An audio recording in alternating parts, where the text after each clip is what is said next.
Jill! You came. Get back!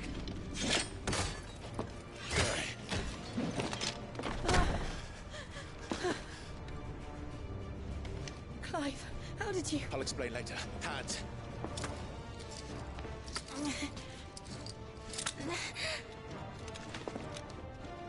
Can you walk? Out of here I can.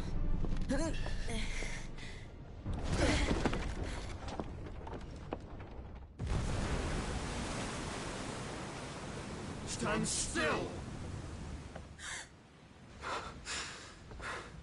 Phoenix. Are you not the dominant of fire?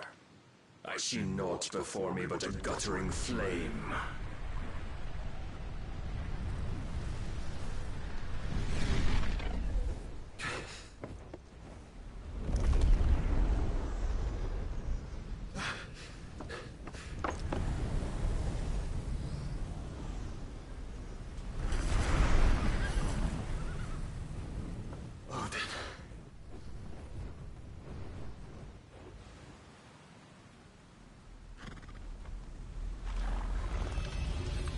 In earnest, then.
Can you go on?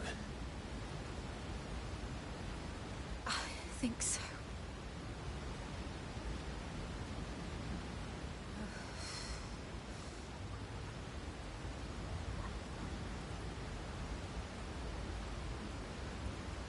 But to where?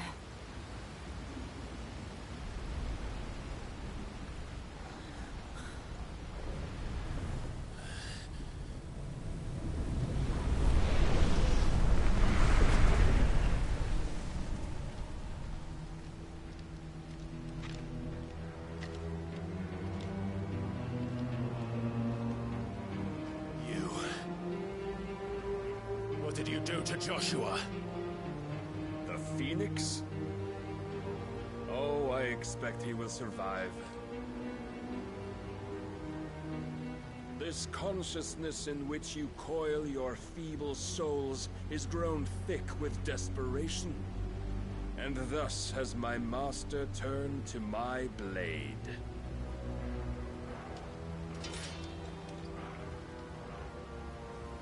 The world will soon be painted in black. And all that live shall gather in death's autumn wake. Not if we remove the cause of this misery. Not if we destroy the last of the Mother Crystals and restore balance to the world. Come. Do you truly think it's so simple?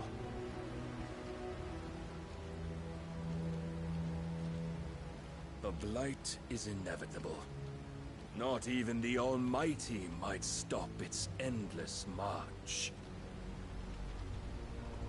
Your efforts will avail us naught. Naught, that is, but suffering. You must embrace the truth, Mythos. Accept your place with the Lord. Keep it. As long as there's a chance, there's a choice. Ever led astray by your blind resolve.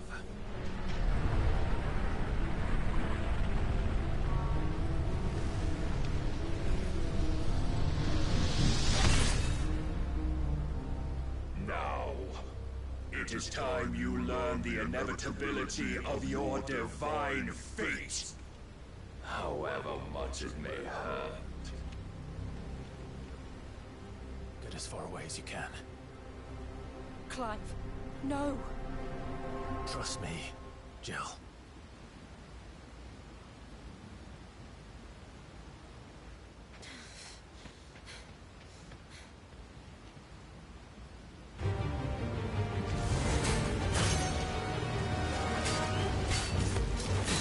We don't have to do this.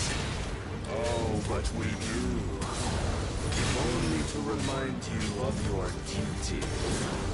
Defend yourself!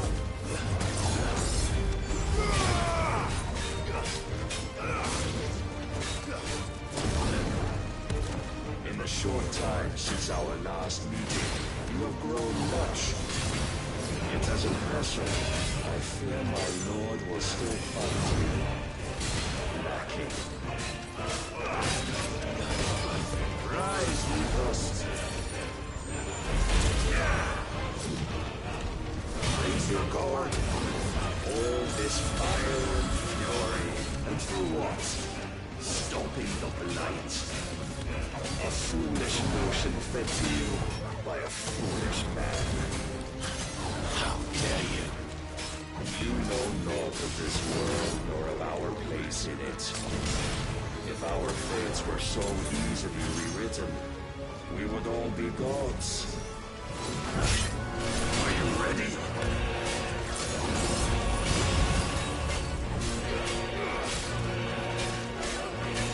I have seen enough. If reason cannot sway you, there are other means of persuasion that matters. Cast off your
mantle you've been given. And thus is the light of hope severed.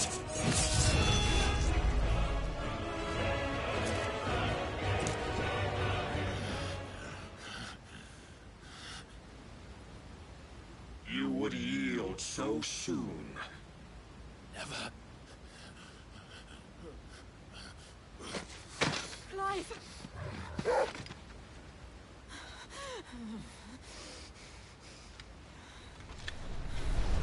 Do you not see? Your iron will weighs you down, dragging you ever further from your purpose. And what is my purpose? Mythos. Who are we? What are the dominants? The breath of the Creator still warm on our lips. We carry his light that we might guide the masses in his name.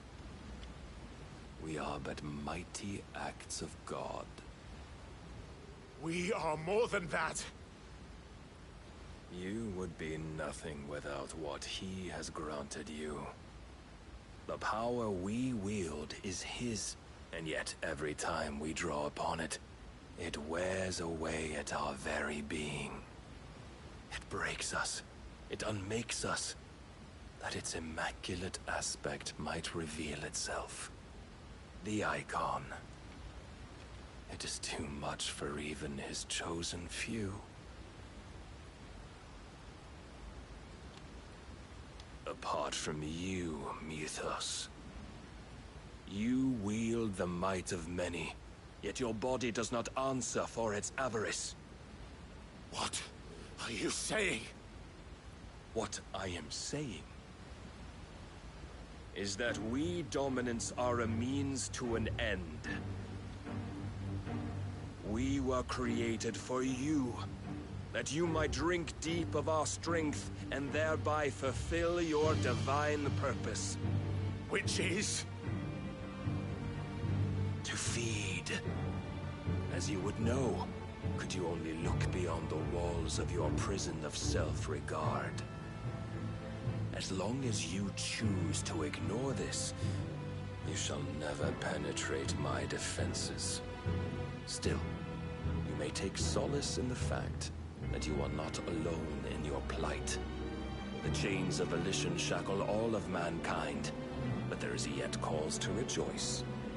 For the Lord, in his mercy, has taken pity on his flawed creations, and shall see them restored to their proper forms. And what exactly would that be? Why, loyal servants to God. No. Manners, Lord Rossfield? They are men, like you and me. Albeit ones unburdened by the wills that drive our kind to madness. They are pure.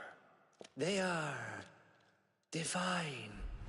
You mean to turn everyone Akashic? Not turn, Mythos. Turn back. For too long has mankind been led astray by their clamorous wills.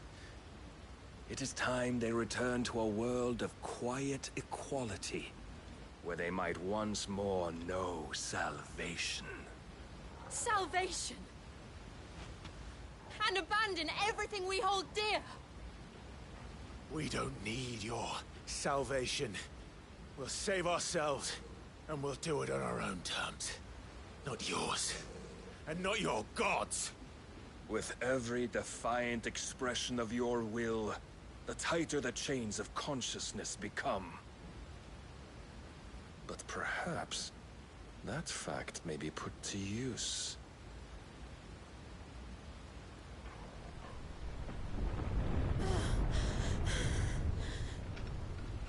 Clive! The faster it binds you to the remaining dominance, the stronger your hunger will become. Until it leads you back to the only answer there ever was. Mayhap not by the path my master intended, but back all the same.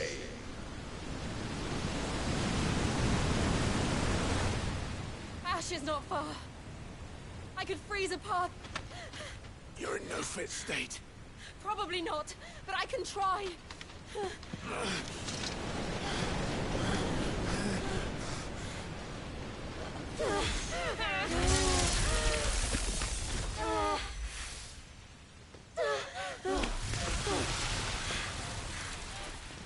Don't look back!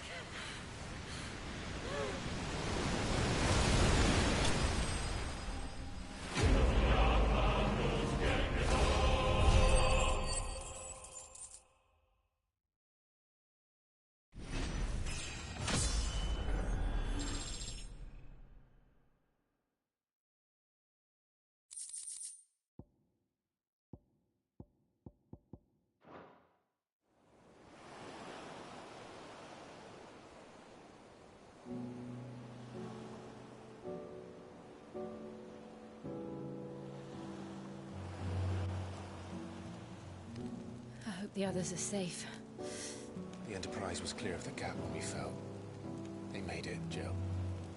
And they will have seen the ice where it led. We need only wait till dawn.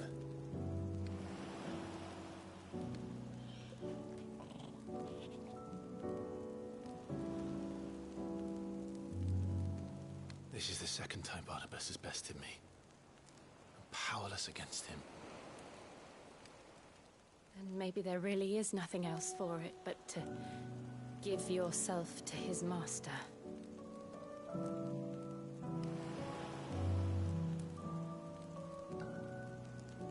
Only you won't do that. The Clive I know would never do that. So you believe? But do you really know me? If what Barnabas said was true, then I'm more monster than man. And each time I summon the flames from within, I burn away the things that make me who I am. Do you, though? Think of what you've used that power for. Of all the people you've saved. It doesn't matter how or by whom it was granted, only how you choose to use it. And you've chosen to use it for good, haven't you? I've also used it to kill. What if that's my purpose? What if it's all I'm good for?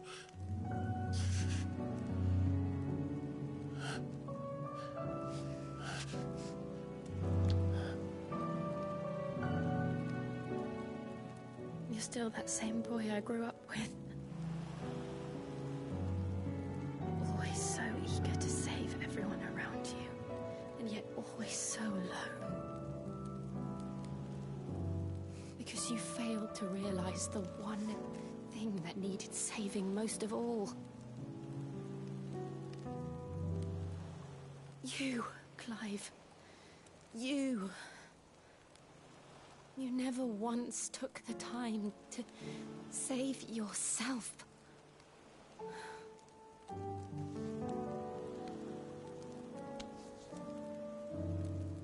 Myself? I think I might be beyond saving. No one is beyond saving, provided they want to be saved. You fight to survive. And you survive so that you may protect those you love. It's what you do. What you've always done.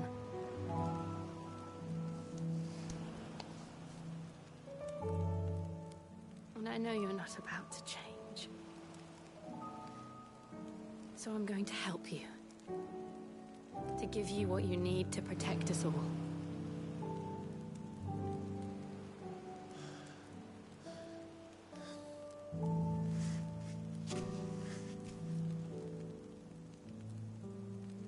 Jill. Are you sure?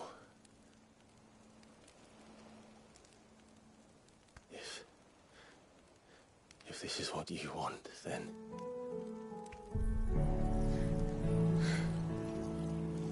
Don't worry, Clive. It is.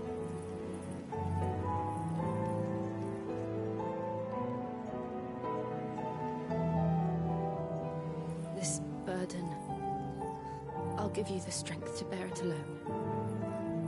But I'm not alone. These burdens I carry, my sins, my pain, my sorrow, I see now that they are all a part of me.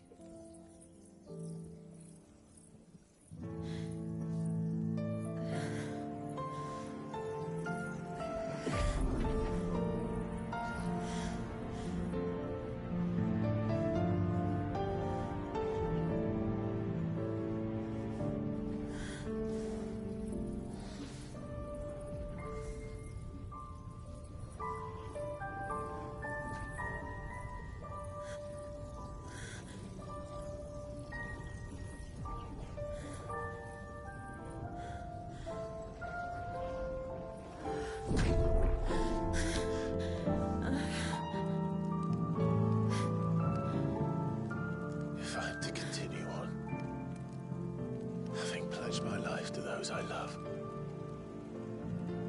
And I will gladly bear your burdens too, until my last breath. Clive.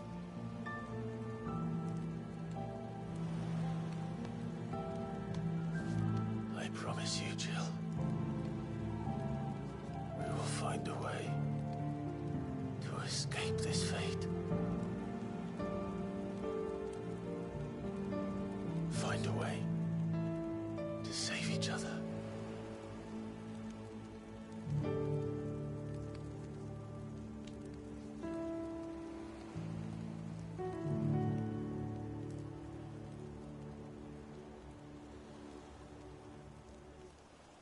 That we might one day look upon the moon again, together.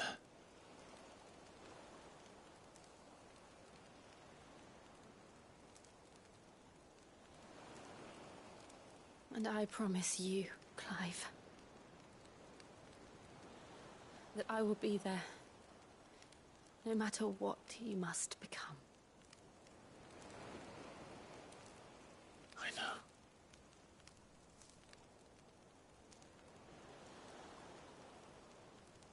I never thought a smile could bring me so much joy.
What of Barnabas? Do we pursue him? No. Our paths will cross again soon enough. Whether we like it or not. Besides, there is something we must do first.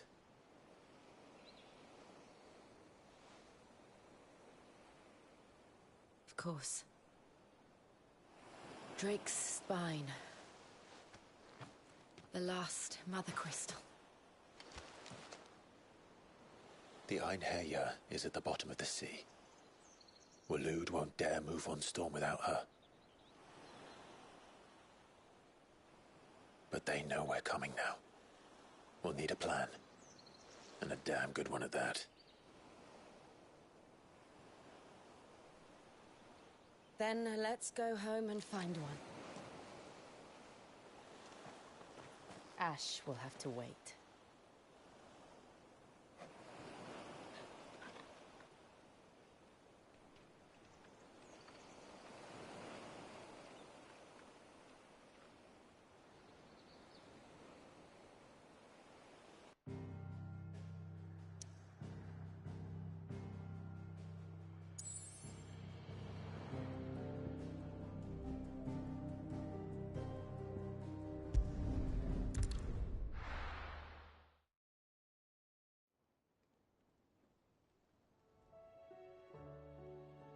Mid says Odin split the sea in two. She's always been partial to a tall tale. But there's tall, and then there's tall. I struggle to believe it myself. I see your uncle isn't with you. He stayed with the Enterprise. After our brush with the Einherjar, she was in urgent need of repair. And my uncle knows a shipwright in Randalar. We're to join him there when we're ready to sail for Ash. You sure that's wise? Last I heard, the place was still overrun with Akashic. Show me a city where that isn't true. Ultima's plague is spreading. We're running out of time, aren't we? We've done our best to shore up that hideaway. But I doubt a few planks will stop what's coming. Still, we'll keep at it. Every little helps, I suppose. Let's hope so.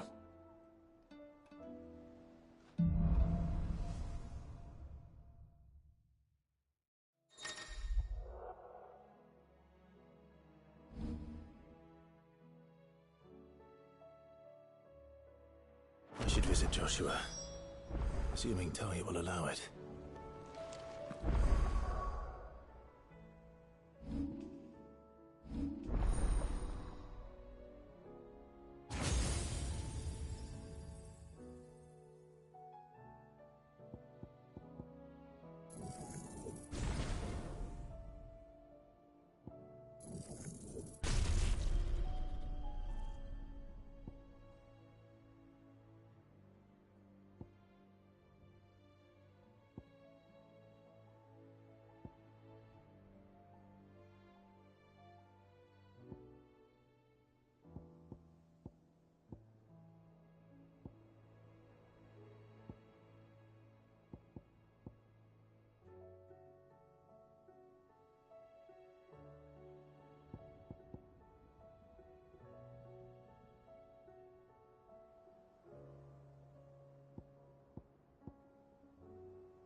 Here is done.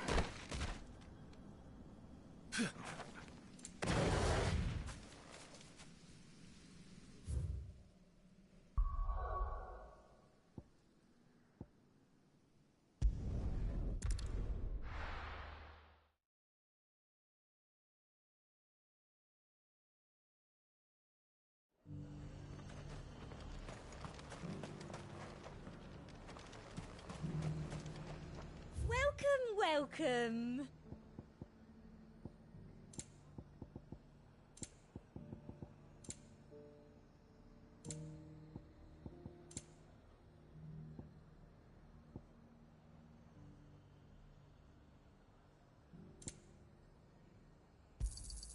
You've a keen eye. An excellent choice. And a fine, fine day to you.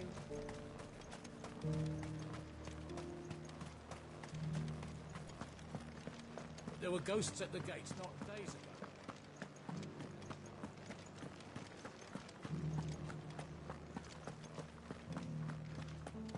Those things I said before about not being able to fight.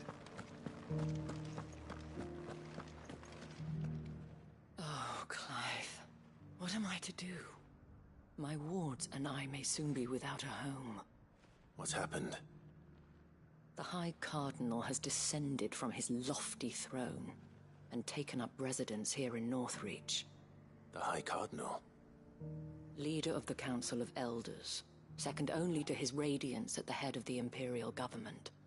Not that any of those things still exist. Now he goes by his noble title, the Duke of Oriflamme. And what does he want with Northreach? He wants to transform it into a military stronghold, a foundation upon which to build a new Sambrek. He's already secured the support of the various army remnants, with promises that they shall be afforded the respect they deserve in his empire.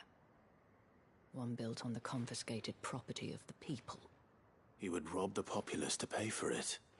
Believe me, I have used every means of persuasion to discourage him from this folly. But for whatever reason, he will not listen to me. What does Captain Philippe make of this? When the town was under attack, it was him the soldiers rallied around. Couldn't he use that influence again? How? By speaking out against one of the most powerful men in Sambrek.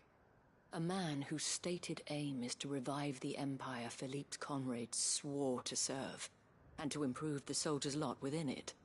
The captain can offer them a regular supply of gruel, and an occasional trip to the Vale to help them forget the terrors they face each day. The Duke offers them a vision of strength and safety. No.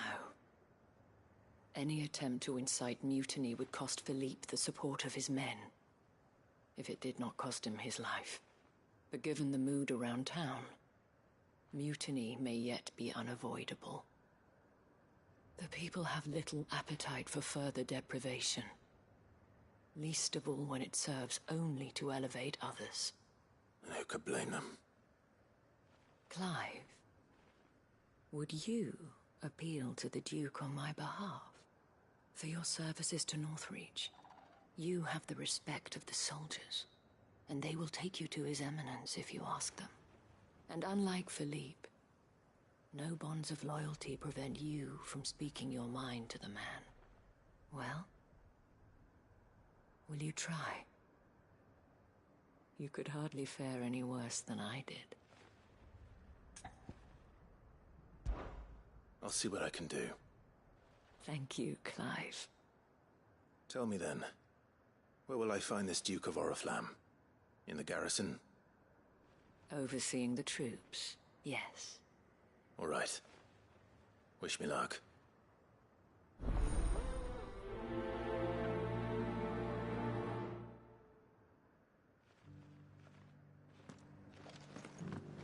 I may have met this Duke before, at the Remembrance Ceremony. Let's hope I didn't make a strong impression.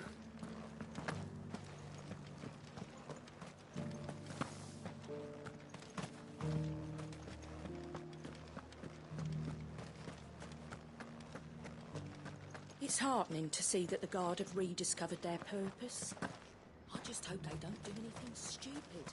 We've lost enough people. Halt! Oh, sorry about that. You're the dame's man, aren't you? You got some business with the captain? No, actually. With the Duke. I was hoping I might be able to speak with him. We're under orders not to let any civilians pass. But you should be all right. His Eminence has heard all about you and your heroics. Wait here. I'll go and ask.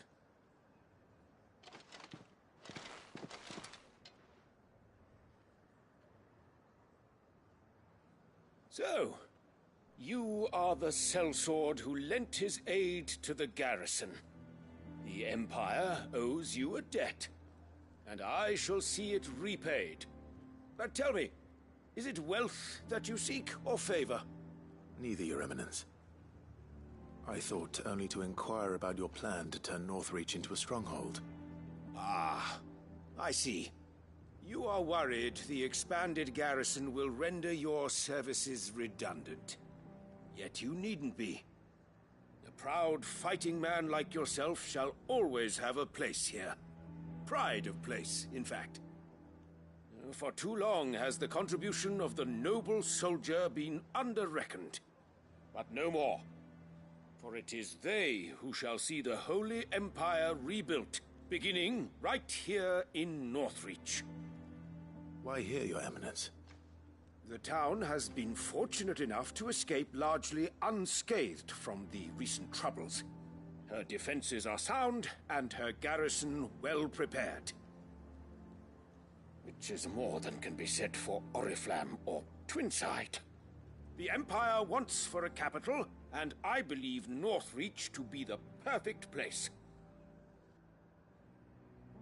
With Caer Norvent as her citadel. Once we have seen to the refortification of both the town and the castle, we need only build a wall around both to create a city that would be the envy of the twins. Plans are already underway for the construction. Soon enough, these thralls shall learn that they are no match for the might of Sanbreque. I fear you underestimate how dangerous these creatures are, Your Eminence. Should they return in force, you will need all the people of Northreach to come together in defense of the town. Something they may be loath to do if they've been deprived of their worldly goods. The people will do as their leaders command. If Sanbreque is to be rebuilt, she will require a functioning government. One whose authority is beyond question. That is why this levy is necessary, so that any man who wishes to join the army might do so and be fed, outfitted, and paid as befits a defender of the Empire. And yet there are those who persist in peddling the treasonous lie that I seek to steal from the people and drive them from their homes. I suspect they're afraid of losing what little they have left. Precisely.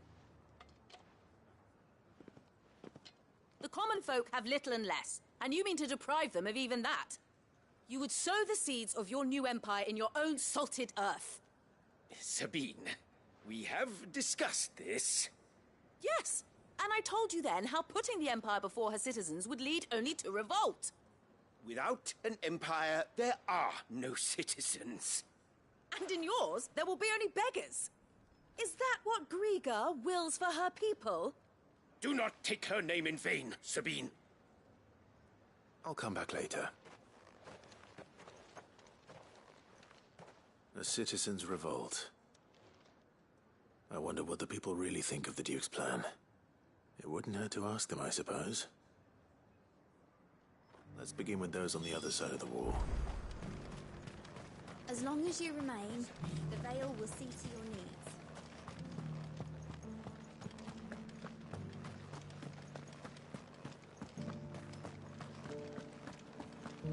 You needn't fret.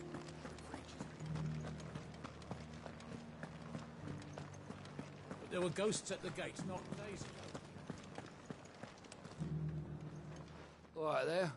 What is it you're after, sir? Just your opinion, actually. I wondered what you thought of the Duke of Oriflamme. Oh, him. Not much. None of us traders do.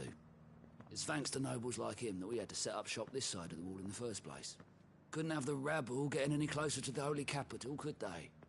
And now he's trying to drive us out completely, threatening to take everything we got from us if we don't clear off. If the dame said she wanted him run out of town, I'd be straight through that checkpoint, tar bucket in hand.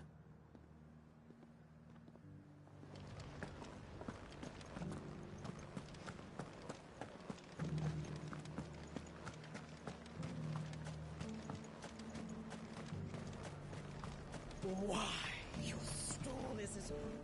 I've been hearing a lot of talk about a certain Duke. Nothing good, I'll wager.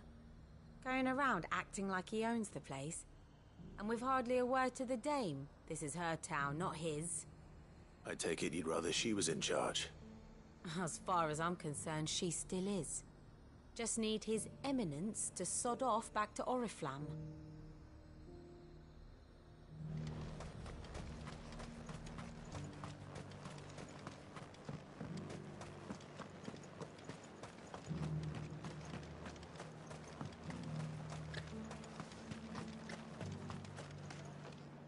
A question, if you don't mind. What do you think of the Duke of Oriflamme? Don't get me started. You build a life for yourself somewhere, earning for some noble to turn up and tell you you've got to hand it all over to him.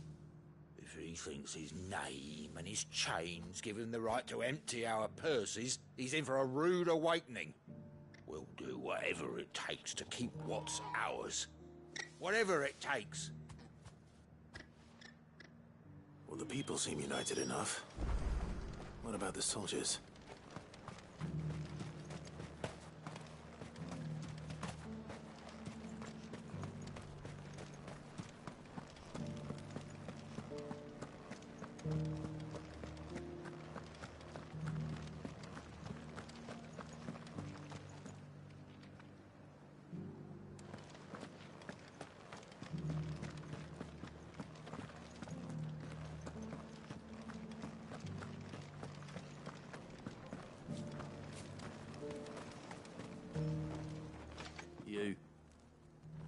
You're the one who was talking to His Eminence.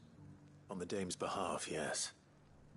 I was trying to persuade him not to take the people's goodwill for granted, but it seems my words fell on deaf ears. What do you think of his plans? I'm a soldier, mate. He tells me what to do, not the other way round. Listen, I've got nothing but respect for the Dame, but I've got a family to look after. That's where my loyalties lie. Not with the town or the Empire, but with my wife and children. If the Duke can get us the men and the equipment we need to fight off those blue-skinned bastards, I don't care how he does it.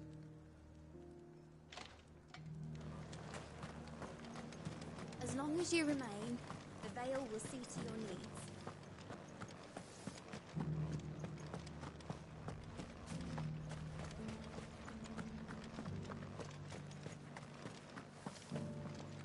Excuse me, do you have a moment? I wondered if you'd mind sharing your thoughts on the Duke of Oriflamme. Well, he's made a lot of enemies coming in the way he did. I mean, look around us. You can see the state the realm's in. The traders might not like having the screws put on them, but if they volunteered a few more of their hard-earned gil before things got bad, maybe they wouldn't have to. I think the Duke's got a point when he says rebuilding the Empire's the best way of making sure we're all protected. And if that means people who don't know one end of a sword from another have to make way for those who do, well, that's just how it goes.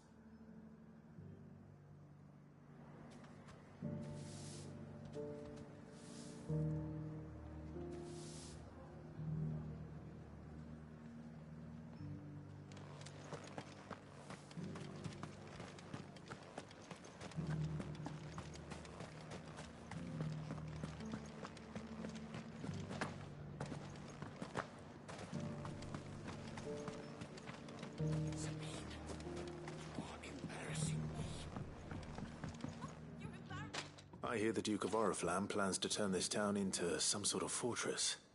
Do you think that's a good idea? It's not for me to say. All I know is that unless the Emperor orders me otherwise, His Eminence's word is law. Look, no one likes all these taxes and tariffs, but empires don't come for free. Once Sanbreque is back on her feet, we'll all reap the benefits. Let's see what Philippe makes of all this.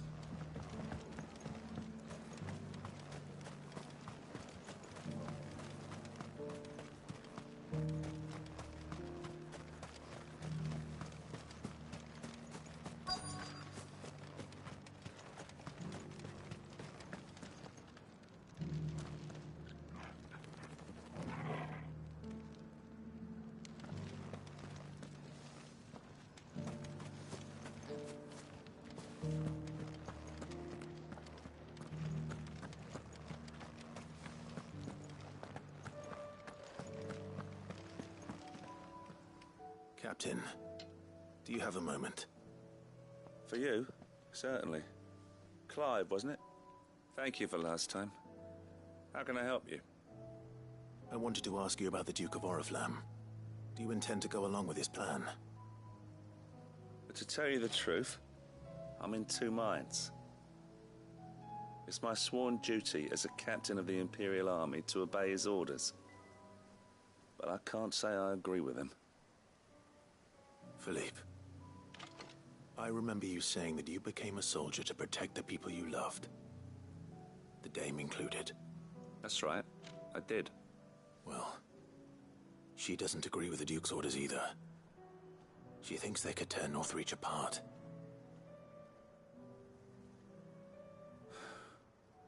And she's probably right. Thank you, Clive. I know what I need to do now. Protecting the people I love is what matters. Doesn't matter how. Well, duty calls, so I better go. Thanks again.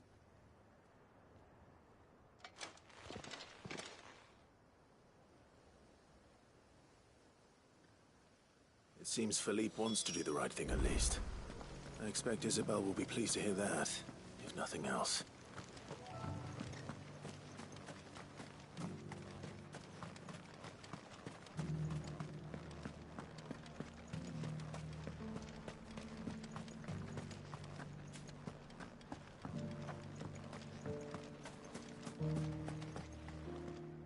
Ah, Clive. How did you fare? Were you able to speak with the Duke? I was, but...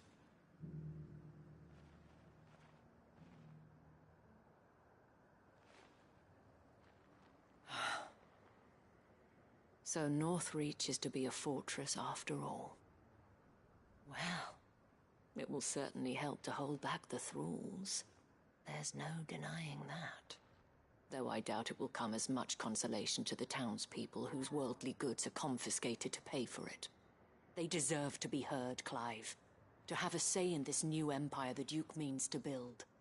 Sadly, His Eminence values their obedience more than their opinions, and hopes to reassert the authority of the state.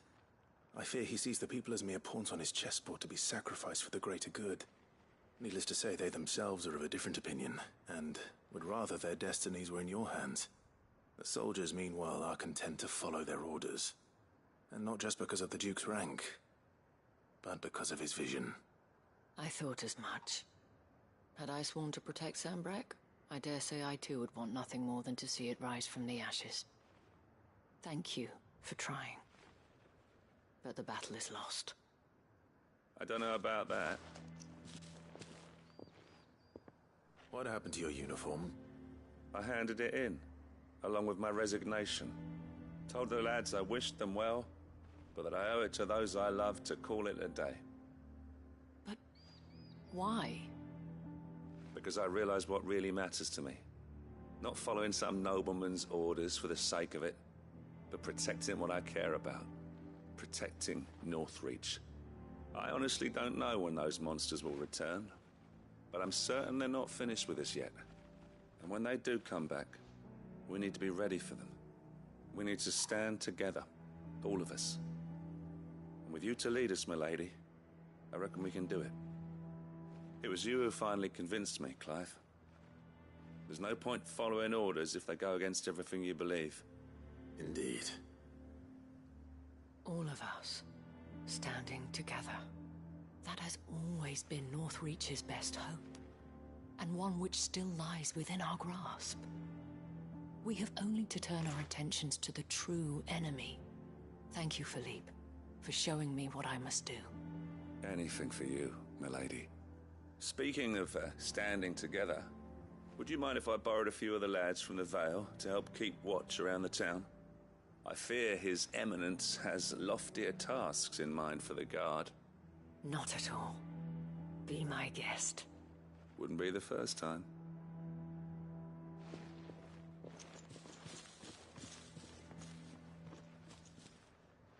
There may be hope for Northreach yet. Especially with men like you and Philippe to champion our cause. I, for my part, shall continue to work upon the Duke, in the stubborn belief that I might still tempt him into joining hands. But I suspect I shall have to call upon your aid again. Until then, Clive. Until then.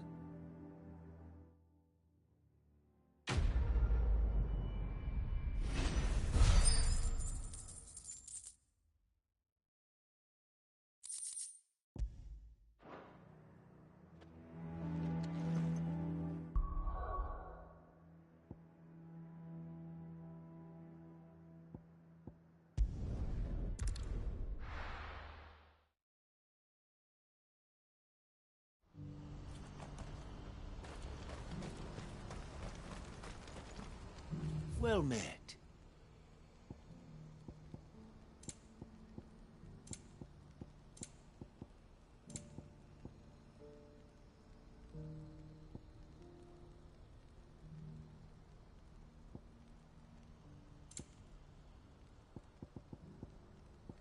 May Gilbert smile upon you.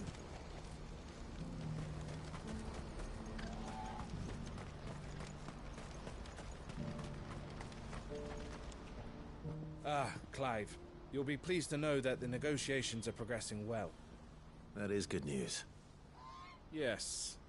Our comrade in Randala has just sent word that the contract should be signed very soon. But I still have much and more to prepare. It's a huge undertaking moving this many bearers at once. You couldn't do me a quick favor, could you? What is it this time? More wild beasts? Nothing like that. I just need you to go over to the caravans and ask El how long we have until the bearers arrive. Find out exactly how much faster I need to get all these supplies moved. All right. I'll go and ask. Thanks, Clive. I owe you one.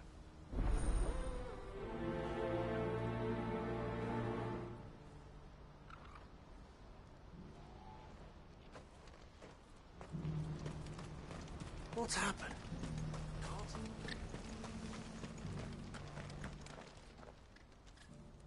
Don't blame yourself, El. This is their fault, not yours. I know, but... No buts about it, all right?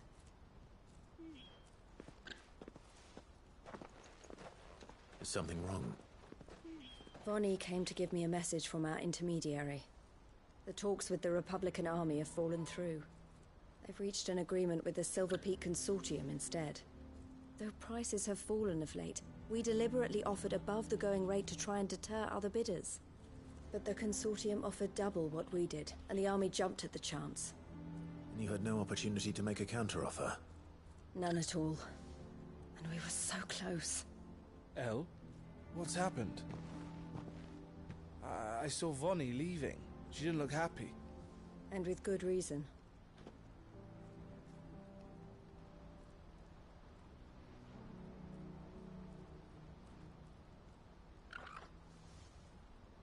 But I thought we were the only ones the Fist was speaking to about the bearers. How did the Consortium even find out about this? It's not so surprising. They have ears all over the Republic. This isn't over. The Consortium will have to sell these bearers eventually, and at the price they paid, buyers will be few and far between. I'm going to Randalar myself. Alone? You sure that's wise? Are you offering to be my bodyguard? How kind. Meet me at the checkpoint near the capital gates. I'll send an owl ahead and request a meeting. You go to Cashlock, Theo, and get everything ready. We've waited far too long as it is. Even if I fail to free these bearers, there will be others. Someone needs to prepare the place and keep any prowling beasts at bay. Oh, and that's me, is it? Well, it looks like I'm following orders till she gets back from meeting the Silver Peak Consortium, who've been doing their best to undermine our scheme. She'll never join them after this, surely. No, she said it herself. She still has plans for Cashlock, even if this one falls through. She means to stay with us, then. I can't say I'm not happy to hear it, but... is this what she really wants? You have to trust her. You're right. It's what she wants now. And if El's off fighting for the cause, I should do my part too. So I bid you farewell and safe travels, my friend. I'll gather my men and leave for Cashlock. We'll make sure the place is well stocked and defended. You go to Randalar and see if you can stop my sister biting the Consortium's heads off. If she won't consider her prospects, someone has to. I'll do my best.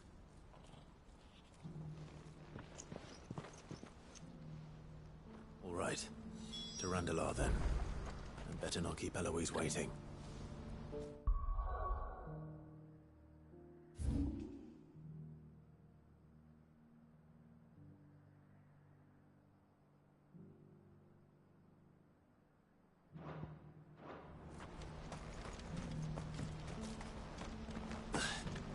Who needs a porter when there's nowhere left to go?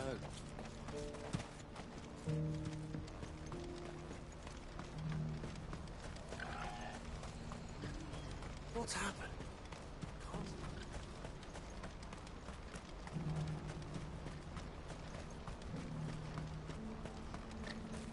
What I wouldn't give for a hot meal. Looks like this is the end of the road for us. When are they gonna let us through?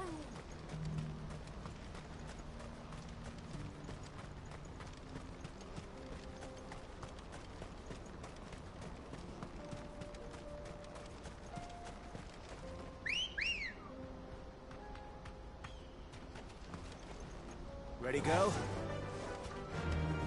Run like the wind.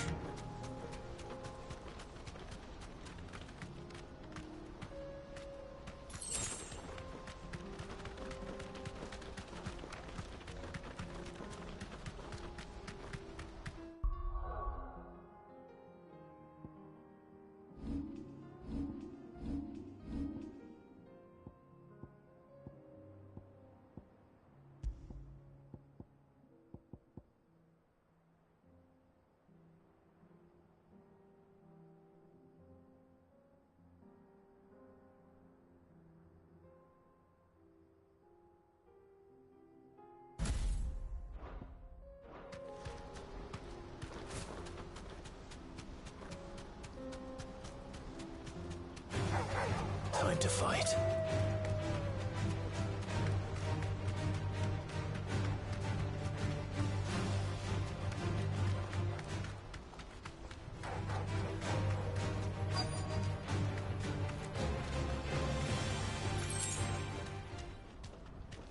Thanks, girl.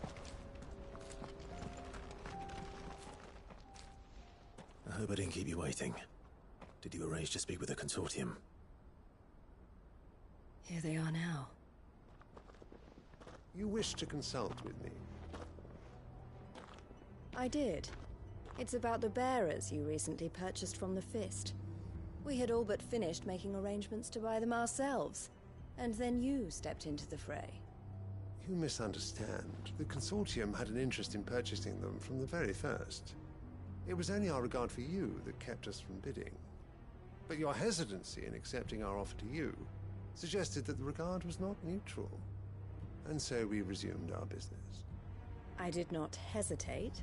I am simply not inclined to make such decisions without first giving them due consideration. But what is done is done. Come then. How much do you want for them? Alas, you are too late yet again.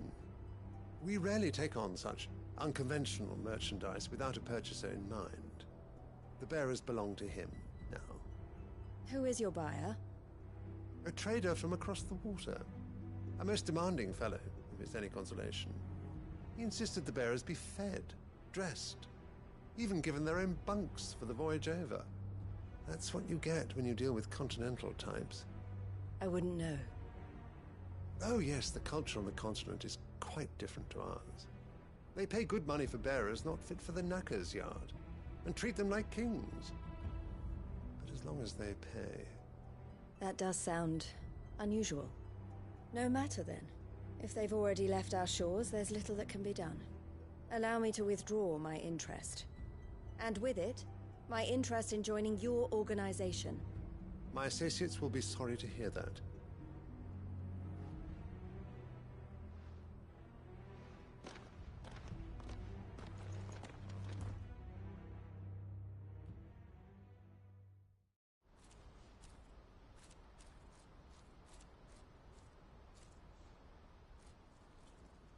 I'm sorry you weren't able to save them. As am I. But I only have myself to blame. He was right, you see. The Silver Peak Consortium did intend to buy those bearers before I did. Their representative hinted at a possible purchase when he came to recruit me. I feigned interest in joining them in the hope he might be encouraged to tell me more. And he did just that. As soon as he left, I sent my own offer to Randalar. So you never... No. I entertained the Consortium's proposal solely so I could learn more about those bearers. But I was a fool to think they wouldn't find out. I knew exactly who I was dealing with. You tried. I did. And if what he said was true, the bearers are to be well treated. Which is something, at least. But they deserved more. I wanted so badly to see them freed. Eloise! Eloise! Word from Cashlock. The village is under attack. A pack of beasts have come down from the mountains, and there's a dragon at its head. Theo and the others are trying to hold them off as best they can, but the odds are against them. They need help, and fast. Theo. I'll go on ahead. Thank you, Clive. I'll gather some men and join you there. Just make sure he's safe.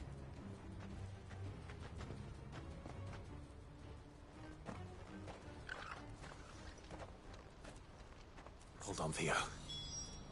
I'm coming.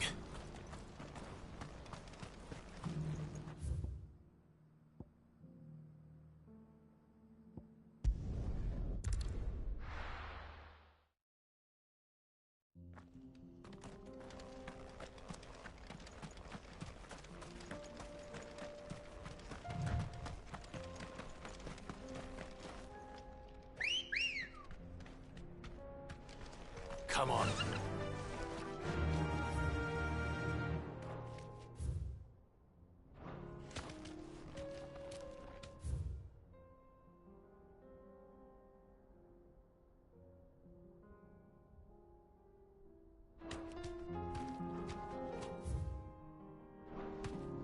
Fly, Ambrosia.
No need to ride from here.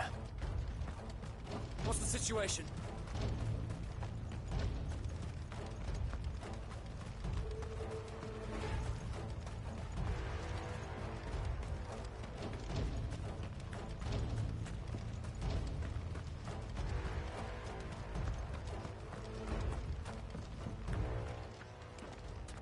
Where's Theodore? Upriver! He led the dragon that way to keep it from the village, but the whole area's flooded with ether. We just have to pray he makes it out in one piece. I can do better than that. Torgal, with me.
creatures have already turned.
I can't waste any more time. I need to find Theodore before that dragon does.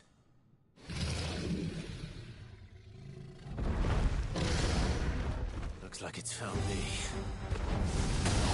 This thing's turned as well. This isn't going to be easy.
Theodore, you had me worried for...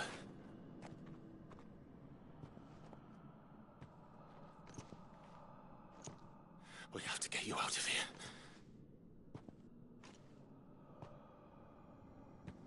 I think it might be a little too late for that.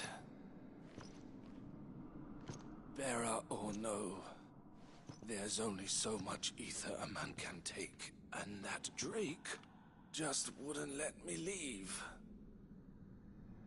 You have my thanks, Sid, for finishing what I could not.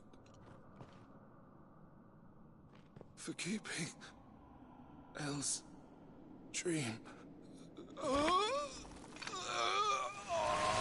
Theodore!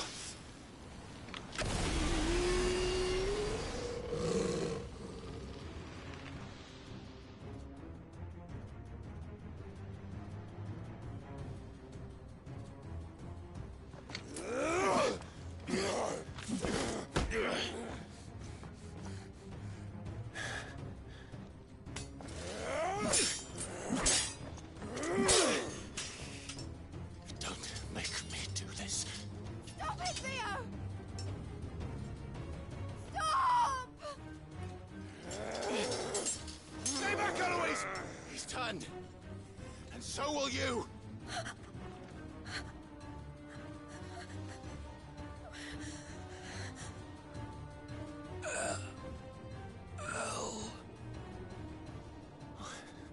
Theodore.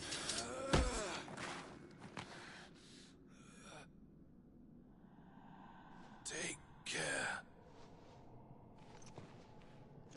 of my sister. Theodore, wait. Goodbye, Elle.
Thank you, Clive.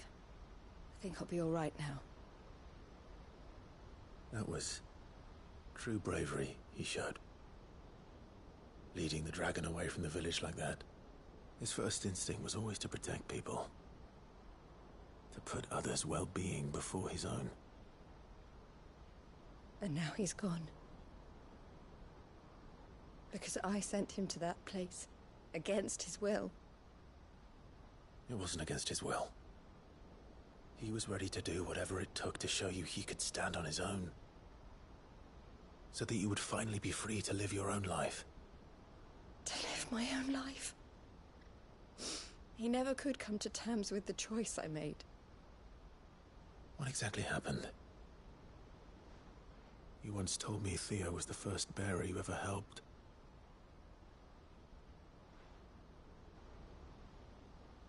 We grew up in Canva. We were born to one of the great trading houses. And I was chosen to inherit the family business. I had my father's head for figures, you see. Theo did not. While I studied the art of commerce, he played at soldiers instead. A late bloomer, in more ways than one. For unlike most bearers, it wasn't until his 15th summer that his powers awakened. My parents tried to drive him out of the house and into the care of the constables. But before they could, I took him into mine. Theo told me something else. He clearly admired your devotion to the cause of freeing others like him from slavery. But he said you deserved a better life than this. He wanted to free you from what he called your bonds, just as you freed him from his. I would be lying if I said I had not wondered from time to time how much easier my life might have been if I had allowed Theo to be taken and devoted myself to the family business instead.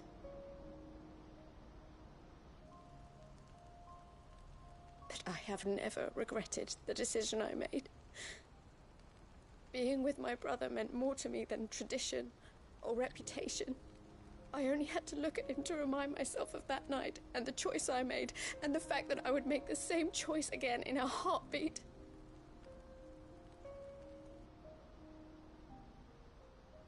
He was never a burden.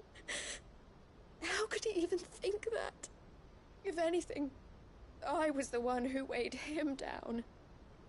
You weren't, Eloise. He said it himself, that he had always been grateful to you for saving him, and that he wanted to repay you by letting you live the life you were denied. Neither you nor Theo weighed each other down. You loved one another. You did whatever was necessary to continue living your lives together, and you always would have. You're right. All I ever wanted, all I ever did, it was so we could be together. Oh, Theo, why did you have to...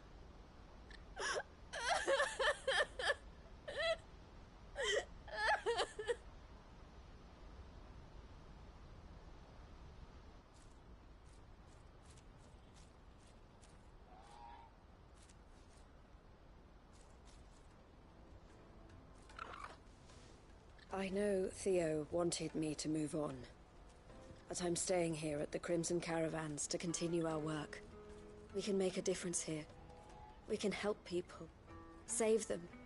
I need nothing more from life than that. So I'll carry on doing what we do, ensuring that goods, people, bearers get where they need to be, bringing smiles to people's faces just like we always have, and to Theo's. Wherever he is. This is the life I have chosen. The life I will always choose. I've made a choice of my own. To continue helping you however I can. Whenever you need it. Thank you, Clive. Let's go on together then. For Theodore.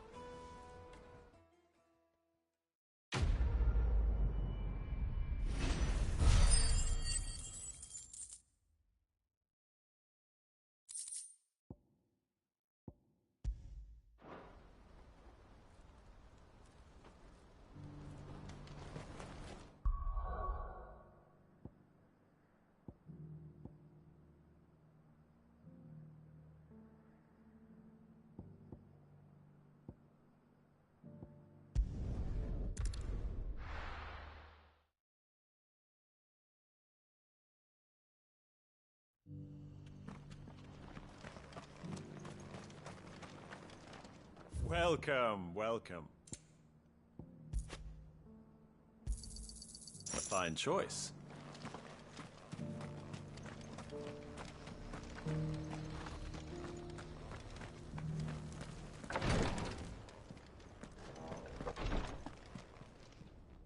Lord Rosfield, is there aught the Undying might assist you with this day? Perhaps. My brother said that your order was helping him with his quest to uncover Ultima's origins. Have you learned anything of note since last we spoke? Little unless, I regret to report. I see. Be assured, however, that we will not rest until the truth is known. Even now, our archaeologians scour ruins in every corner of the realm for traces of Ultima's touch. Fallen ruins, I take it. Dating back as far as Phoenix Gate. Indeed. Ultima's thralls are oft sighted among the remnants of the fall, protecting the secrets concealed within. Secrets we'd see unearthed. Should our methods be of interest, my lord, mayhap it would please you to observe some of our number at work. Would that be possible? Of course. A survey is being conducted not far from here. Perchance you are familiar with Kretov, a small hamlet built around a fallen airship. I was due to visit my colleagues there to collect their preliminary findings, but if you would consent to do so in my stead, I'm sure that they would be honored to relate any discoveries they have made to you directly. All right. I'll go and meet with them. They will be most gratified, I am sure. Might I suggest you take the road through Titan's Wake? It will lead you straight to the village after but a short walk. Thank you. I will. I wish you a safe journey, my lord. May the Firebird's flames burn ever in your heart.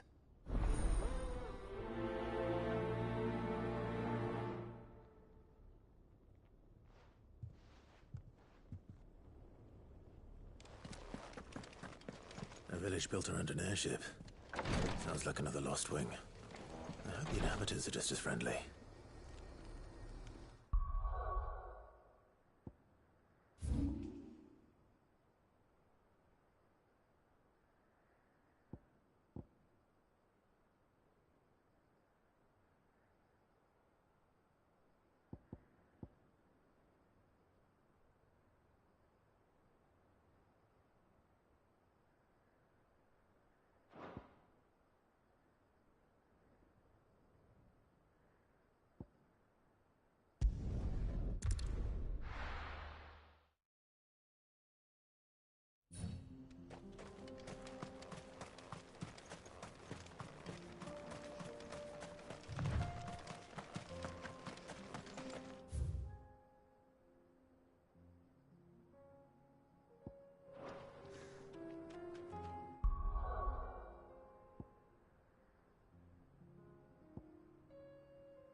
Let's go.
come on.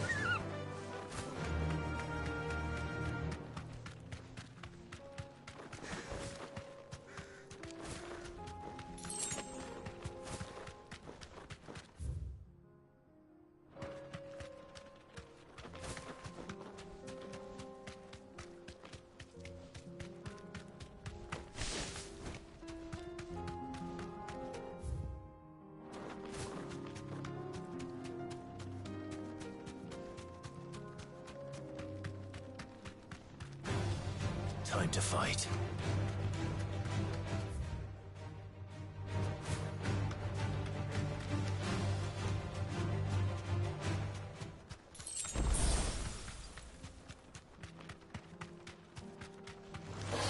This won't be easy.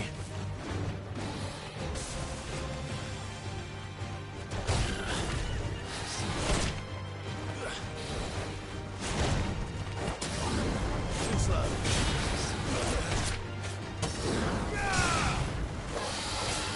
Back.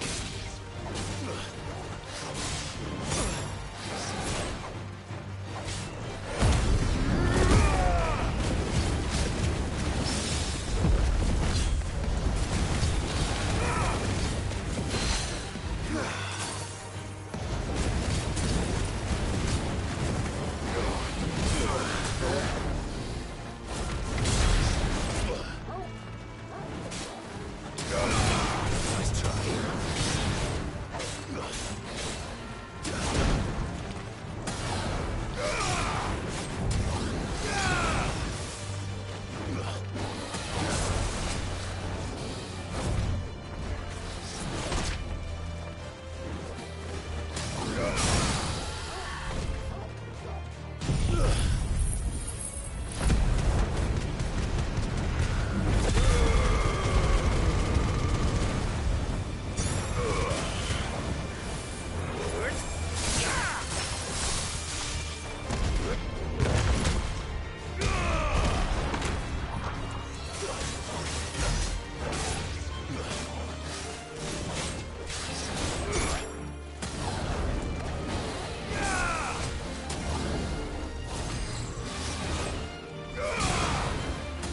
Nice try.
Oh no.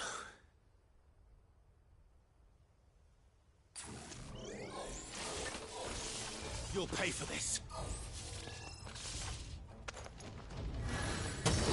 There may still be survivors.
Whatever that thing is.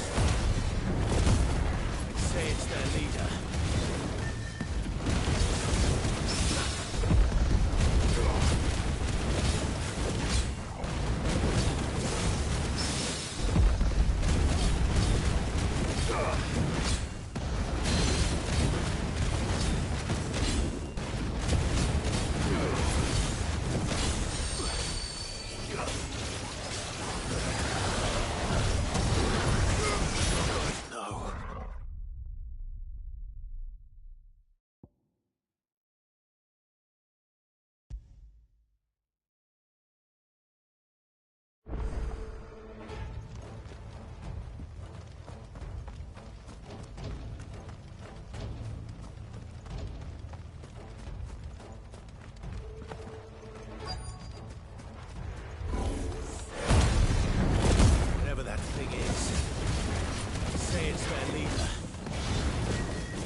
Should have stayed in the past.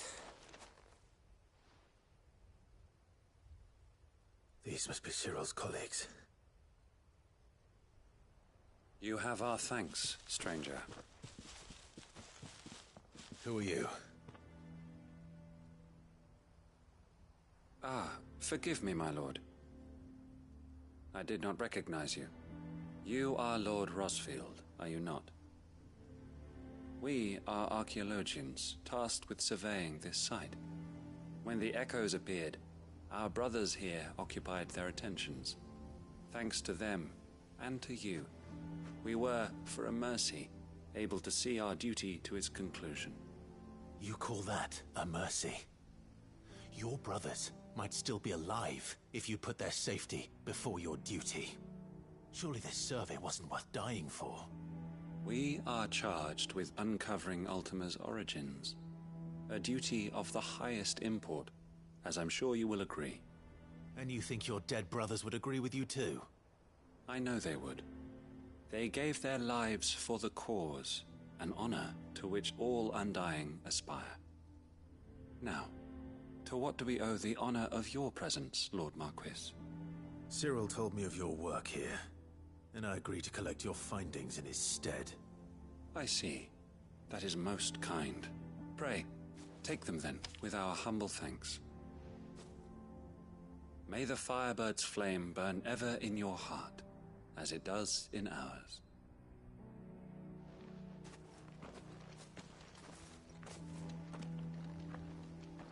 one thing to lay down your life for another. But for a survey... I suppose I'd better get this back to Cyril.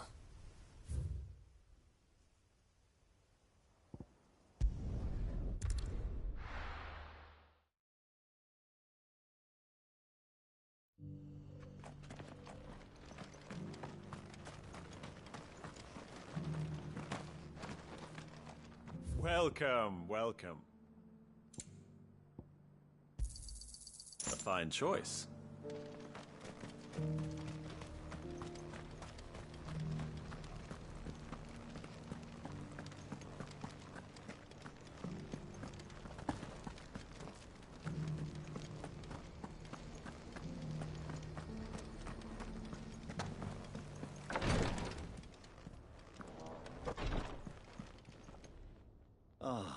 You are returned, my lord.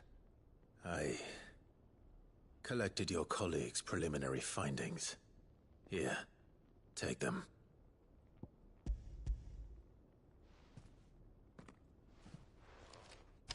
My thanks.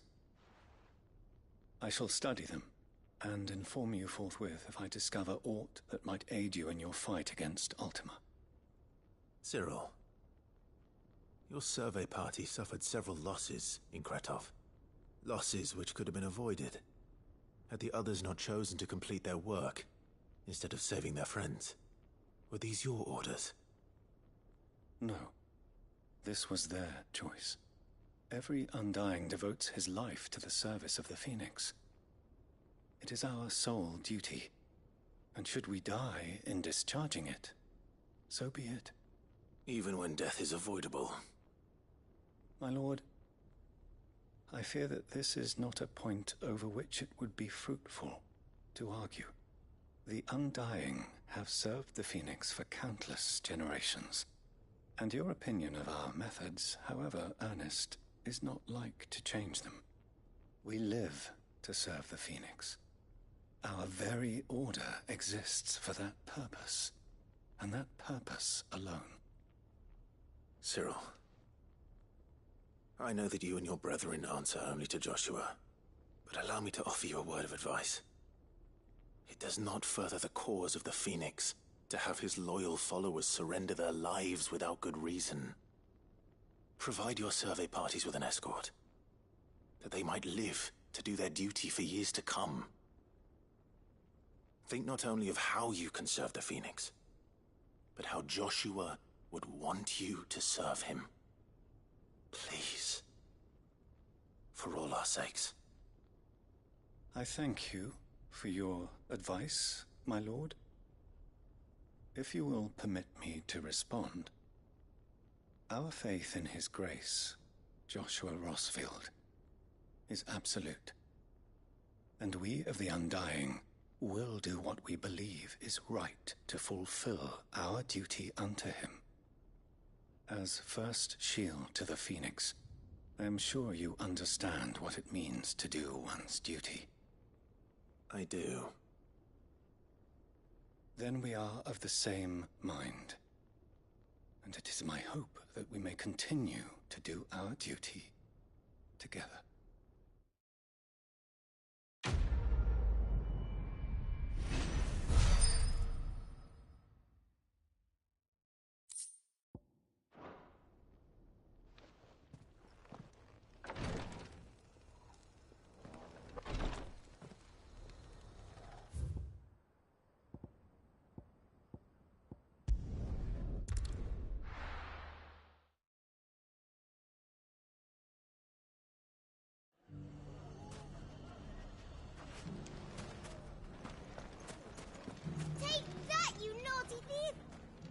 Clive! To what do I owe the pleasure? I just wanted to see how the town's been faring since you brought everyone together. Since we brought everyone together, all is absolutely wonderful. Conrad and Natalie's hands remain safely away from each other's throats, and firmly at the helm. Our stores are full, and the bandits still too disorganized to raid them.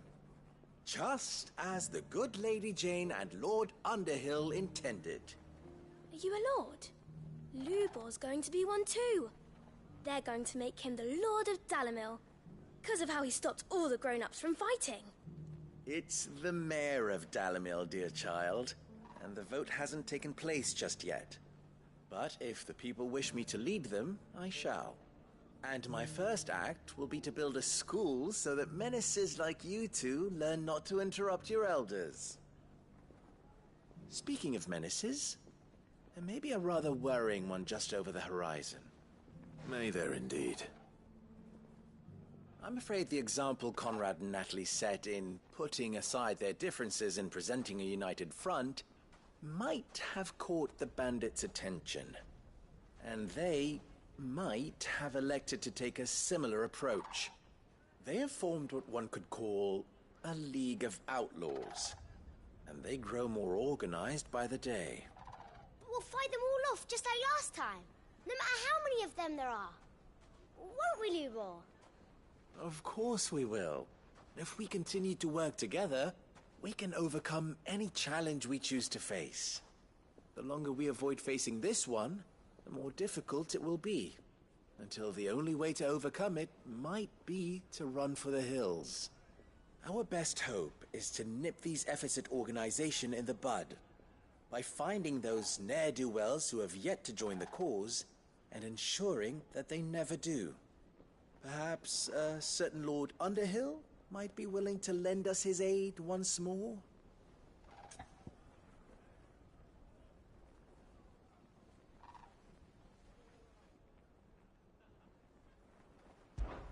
How could I refuse?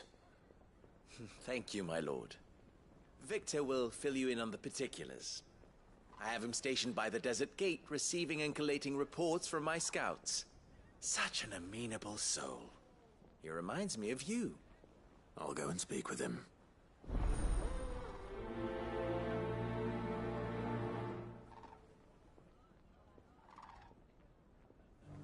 What's the difference between a lord and a mayor? That's easy. One of them swings a sword, the other forges them. A League of Outlaws. Sounds like we have some competition.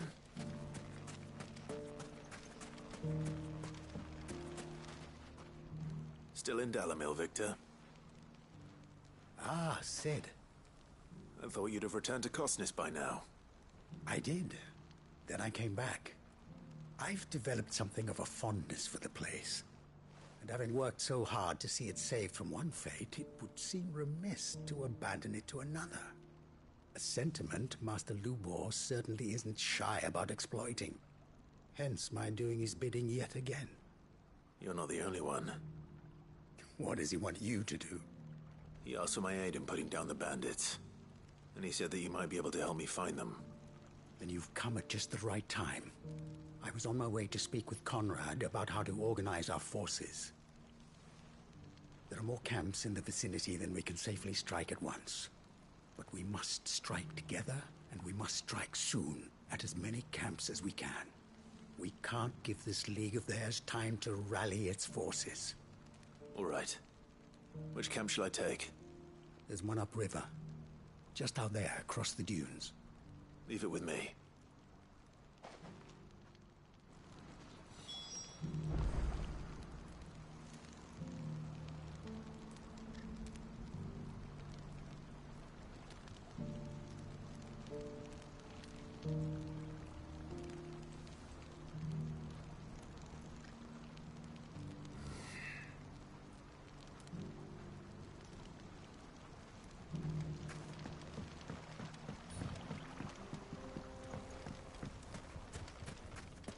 Those ne'er-do-wells want to band together. Let them.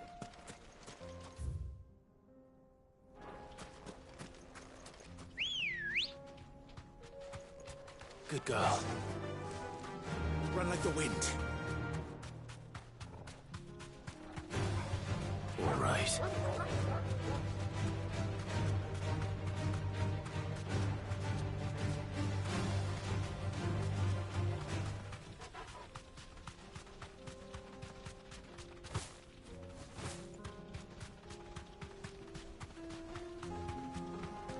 That must be the camp Victor mentioned.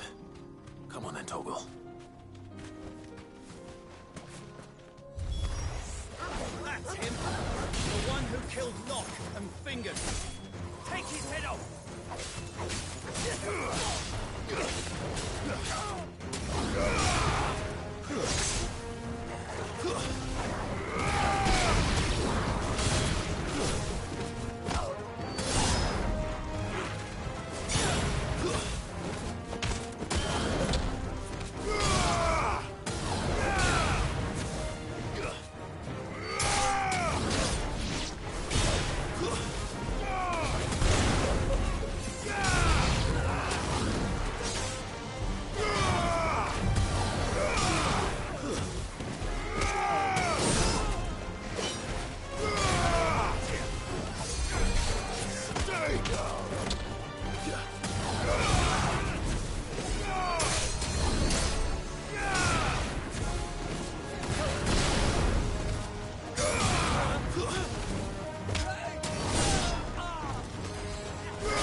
I'd better let Victor know. Sid, where are you? Ah, I see the bandits didn't pose you any trouble. No, but that's not why you're here, is it? No. Something's happened. We need you back in Dalimil. What is it? The whole town's in uproar. They're saying that Lubor is a bearer. What? Seems that one of our parties wasn't as thorough as they should have been. They let one of the bandits escape, and his escape route took him right through Dalimil. Some of the children spotted him, and he was about to silence them. And when Lubor felled him with a bolt of magic, and without a crystal. But that's not possible. It is, if he's a bearer and has been hiding it all these years, which is what people are saying. If he has, well, I wouldn't blame him. No man is branded by choice. Still, all those people see is a man who's lied to them all his life. One who was made a leader of himself when the world believed he should have been a slave. Fuck. I don't know where we go from here, but I know one thing. Lubor needs all the friends he can get right now. You're right.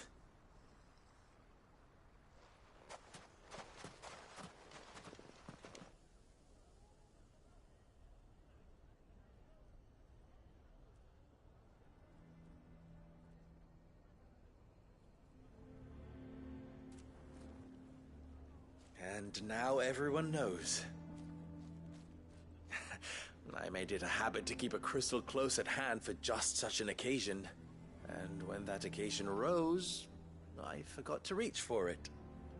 Well, it was bound to come out sooner or later. We're sorry, Lubor. We tried to keep running. But we just couldn't anymore.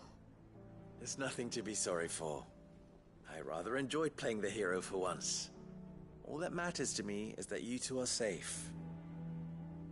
Look at him talking to his betters like it's nothing. All lies, I'll wager. Just like the ones he fed us all these years. Once people make up their minds, it's hard to change them. We need to do something, and quickly. Convince the people not to let their prejudices blind them. Convince them that nothing has changed. That their enemy lies outside these walls, not within them. You're right. We should speak to everyone. I'm glad you agree. I'll handle the townsfolk. I'm a Dalmec born and bred. They listen to me. You head to the tavern. Make Conrad and Natalie remember who Lubor really is. They know that Lubor and I are friends. I might not make for the most impartial of interlocutors. Lord Underhill of Randalar's League of Merchants, however, is a trusted and impartial mediator of note. I'll do what I can.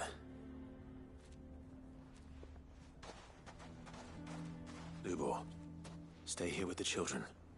I can't promise anything, but we'll try. And that is all I can ask of you.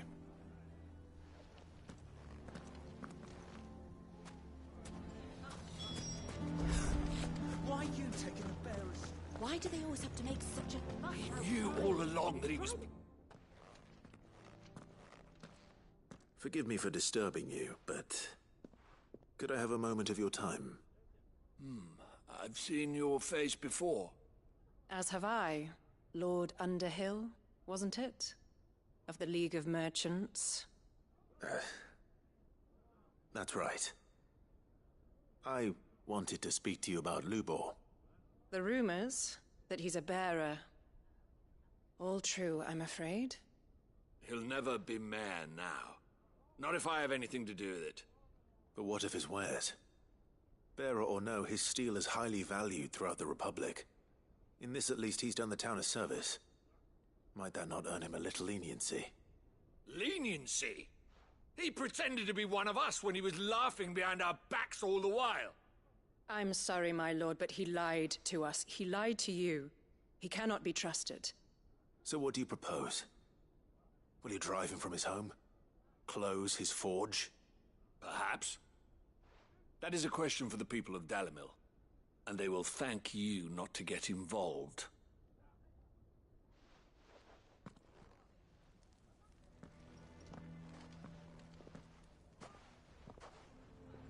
The townsfolk have made their minds up. There was nothing I could do. Nor I. Conrad and Natalie refused to consider anything but their own wounded pride. You never know. Once their anger is cooled, they might see things differently. For now, we should report back to Lubor. All right.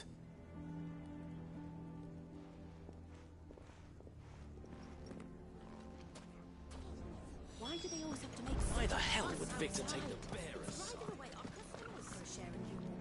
I assume the situation is hopeless? There's still hope. But...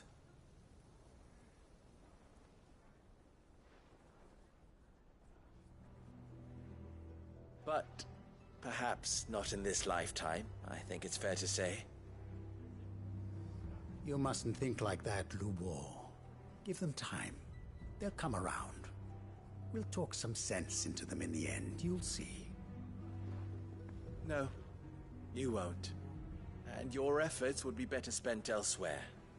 But Lubor... Rosina would often tell me that steel does not lie. That a blade is a reflection of the smith who forged it.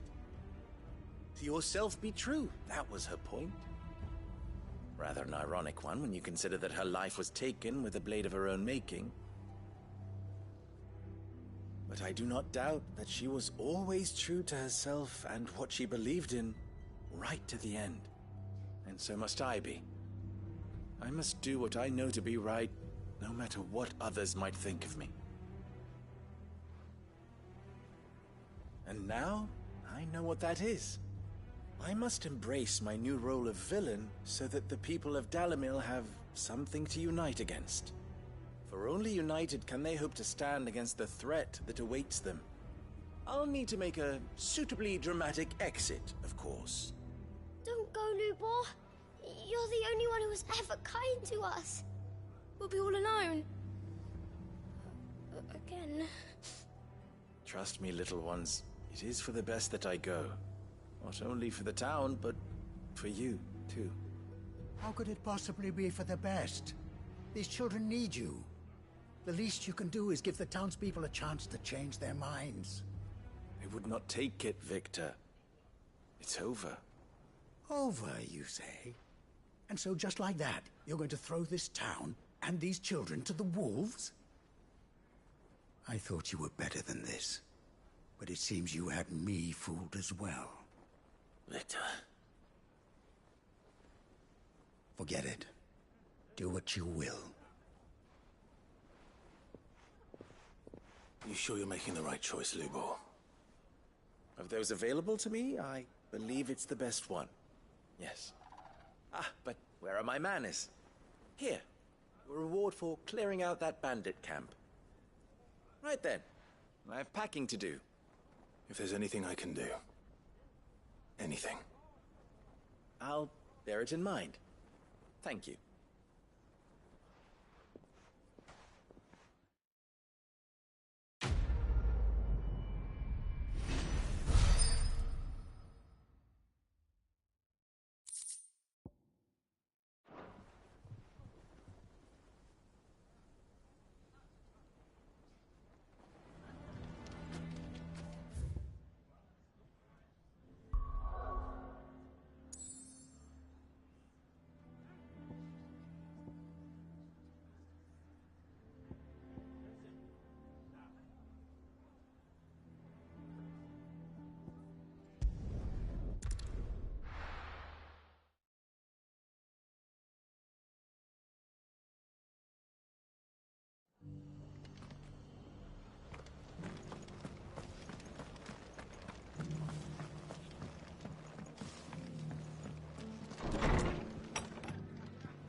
Ah, Clive, I was just about to send for you. I'd like you to take something to Sir Wade up in Eastpool. Seeds for planting. Thought it was about time they started growing their own food. I'll keep providing them with whatever they need in the meantime, of course. But if Eastpool's going to survive, it's got to be able to fend for itself. As have those poor bearers. They've lived their whole lives in servitude, but now they're their own masters. Small wonder they ain't got the foggiest how to provide for themselves. So it's up to us to teach them. And if you're wondering why you, well, the Wagoneers taking supplies up that way have been coming back with more and more reports of Akashic around the village of late. Sir Wade's putting a brave face on it, but I think even he's starting to worry. And if he's likely to share those concerns with anyone, it's you. All right. Thanks. Wouldn't ask if I didn't have to. There. That should be enough to keep him in Gazal Greens for a few years at least. Gazal Greens? Not the most mouth-watering crop, I'll admit. But they're hardy, they grow fast, and they fill a hole. Better that than something that'll wither away at first frost. And chocobos love 'em too, which is no small thing. When I say all of us need to pull together to get Eastpool back on its feet, I mean all of us. They ain't exactly succulent, but cook 'em right and they're just about bearable. I'll take your word for it. Anyway, Sir Wade'll know what to do with them. And if he don't, well, I'll go up there and show him myself. I'm sure you will.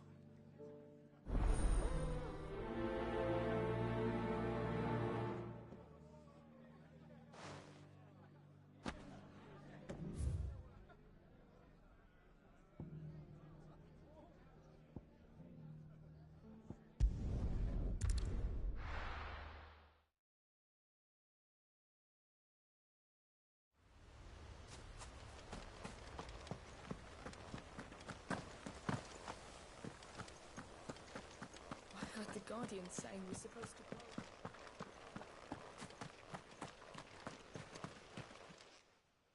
Ah, Lord Rossfield. What brings you to Eastpool? A delivery from Martha.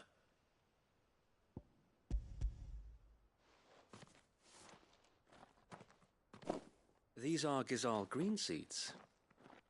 Martha's keen to cut the apron strings, then, is she?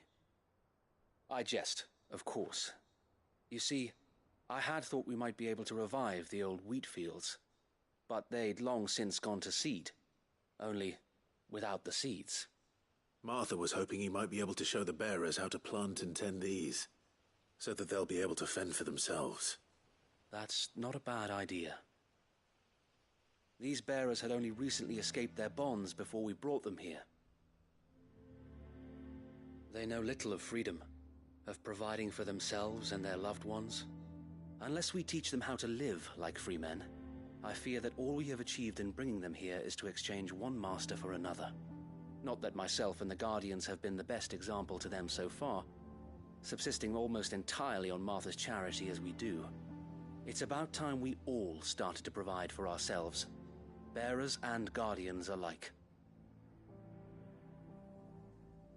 Unfortunately, we've been a little too busy of late to focus on much besides bolstering our defenses. There have been alarming reports of... The Horde is closing in. They're coming, so wait, all of them. Damn it all, I thought we'd have more time. Gather the men in the square. Send to the rest for reinforcements. Yes, Sir Wade. The Horde. A Kashek, a veritable legion of them. They've been seen prowling around the northern reaches for a while now. We don't have the numbers to hold back a swarm that size. I had hoped to build a perimeter wall so that myself and the Guardians might be able to defend the village, but... Now you're out of time. Precisely. If reinforcements from the rest arrive before they do, we may just scrape through, but I fear that's rather an enormous if. What if you could call on reinforcements from Eastpool? You mean the bearers? We brought them here so they might live, not die, fighting for their lives. So wait. You said you lack men to defend the village. Are the bearers not men? Do they not wish to see Eastpool saved? Though they may not be trained soldiers like your Guardians, what help they are able to offer could still prove the difference between victory and defeat. You're right, my lord. I will appeal to them.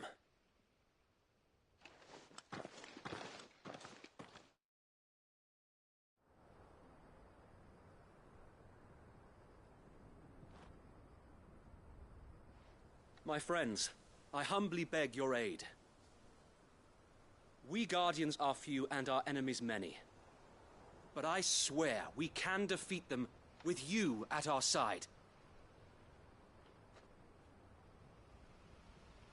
You would send us to the slaughter, to serve as bait for those fiends so that you and your men might be spared. And to think we trusted you. Say what you will, a home is not worth dying for. But it is worth fighting for.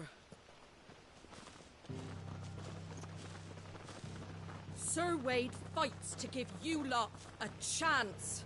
Just like I do. Just like Sid does. We all wanted to give you a home where you could be free. And you got one, didn't you? This place, Eastpool. This is your village. Your home. And if you don't fight to protect what's yours, you'll lose it. You know I'm right. This world wants to take everything from you. Everything.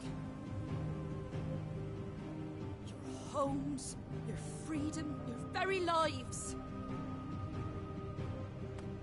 So then, are you going to stand by and let that happen to you?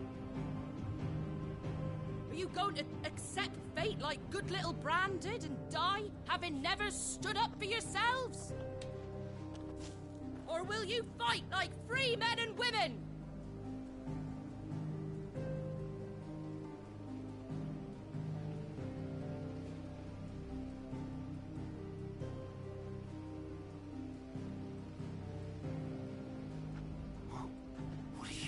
All right.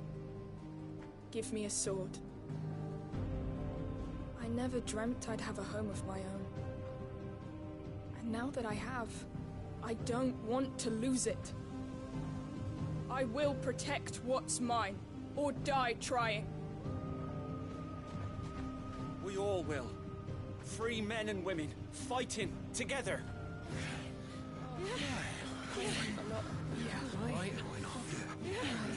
For Eastpool! For Eastpool!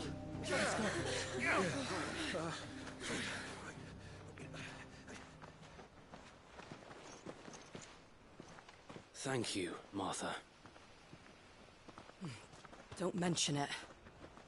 Just promise me one thing. That you'll show them how freeborn fight.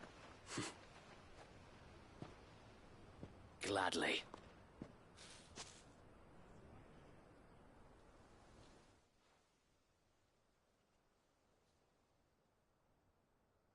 Well, if it was numbers you were lacking, you certainly won't be now. Thanks to you. Me? Oh, I just love the sound of my own voice. Lord Rossfield, my lady, we're ready. So what's the plan of action? We'll divide our forces into several small detachments, each made up of guardians, bearers, and guards from the rest. These will position themselves at strategic points around the village. Upon engaging with the Akashic, each detachment will keep the creatures occupied as best they can, steadily retreating all the while. You're going to lure them into the village? I am. We will have neither the time nor the resources to treat the wounded, so injuries must be avoided at all costs. Instead, we will focus purely on defense at first. By coordinating our withdrawal through the use of messengers drawn from among the bearers, we will aim to have the swarm converge at a point of our choosing. With luck, that point will be the village square, the perfect place for our most able warriors to surround them and fall upon them, and for you and I to finish them off. A sound plan, but one that'll require a leader with a cool head and strong nerves to coordinate the retreat. I'd say you have both in abundance, Sir Wade, but you'll be needed. Please, leave the last of the fighting to me. Ha! And let you have all the glory. Sir Wade! They're here! Then you know what you must do. We work together, everyone playing their part, each shielding the other that no man might fall, that Eastpool might live on. For Rosaria! For Rosaria!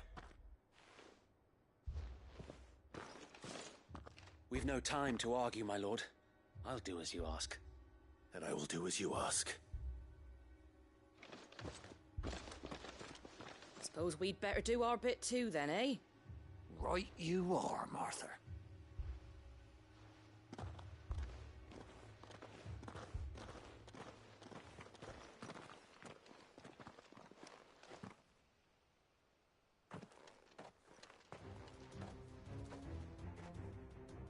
The calm before the storm.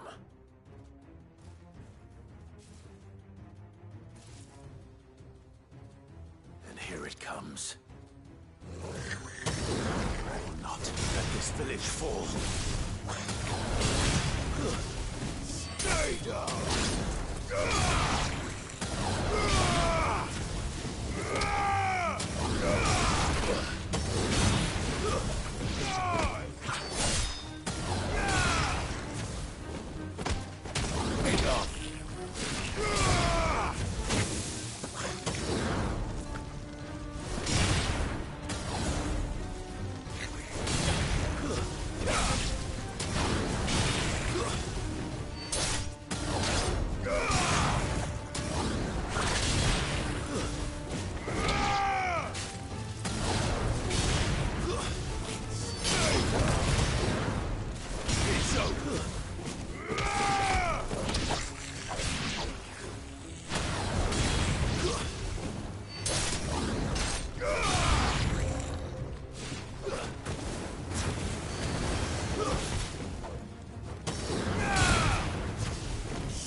Looks like that's the last of them.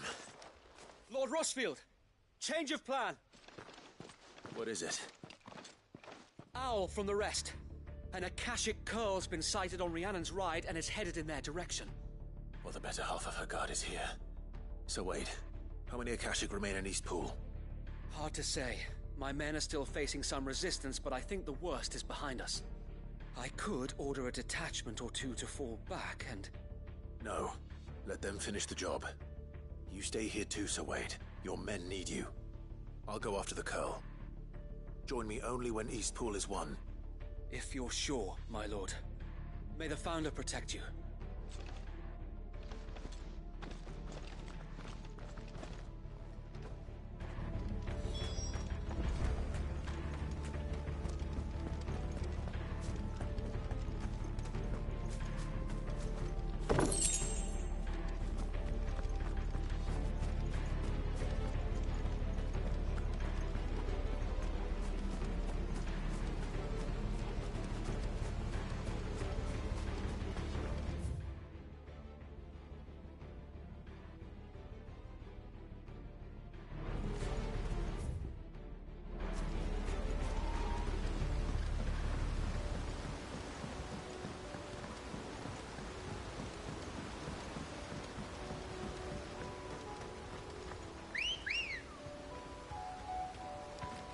Let's go.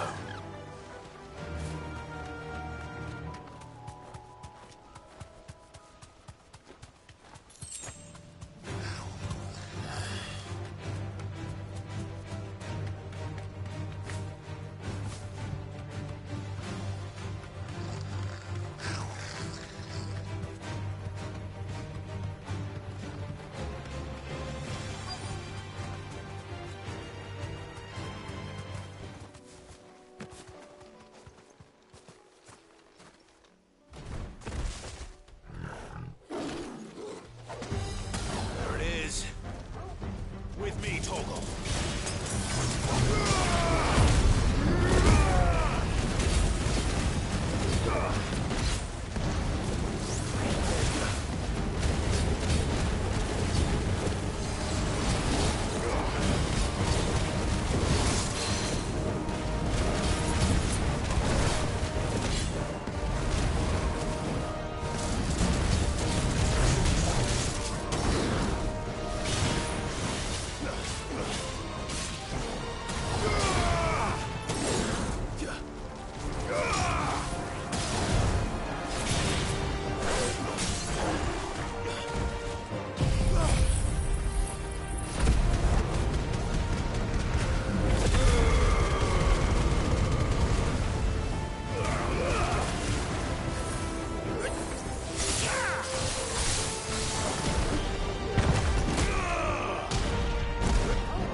All right.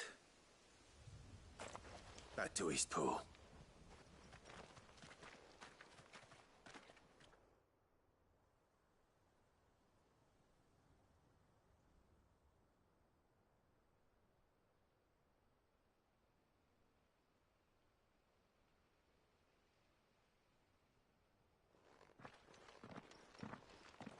Lord Rosfield, the Curl, is it? It's dead. Thank the Founder for that. And for you, my lord. We were able to eradicate the rest of the Horde. I have guardians posted around the village to keep watch for further attacks, but all seems quiet for now. I hesitate to say it, but I think it might be over. I think it might.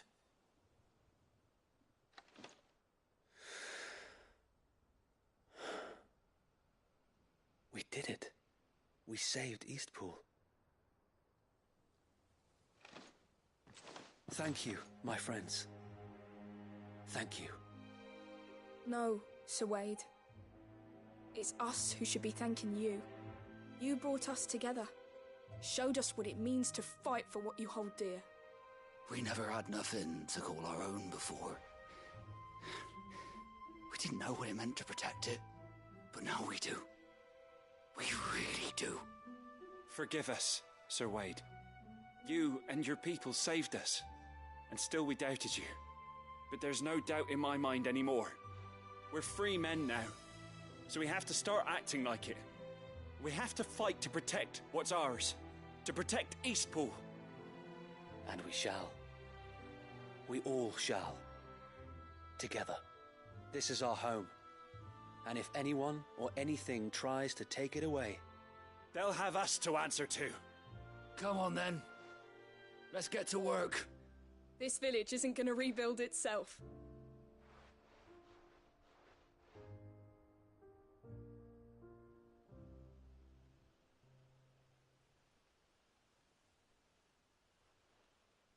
They're not slaves anymore.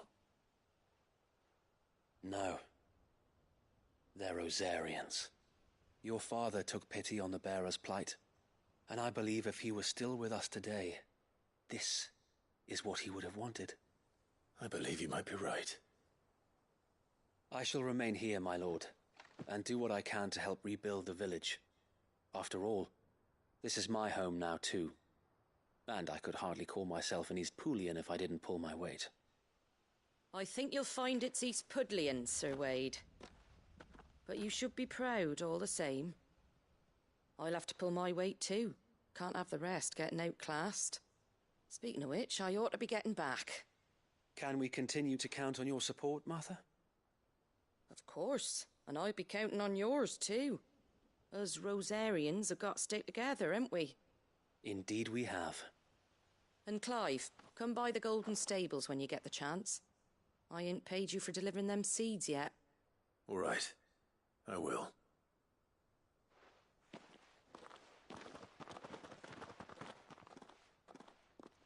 Lord Rossfield, do you remember our very first mission together? Clearing the goblins from the Stillwind marshes? How could I forget?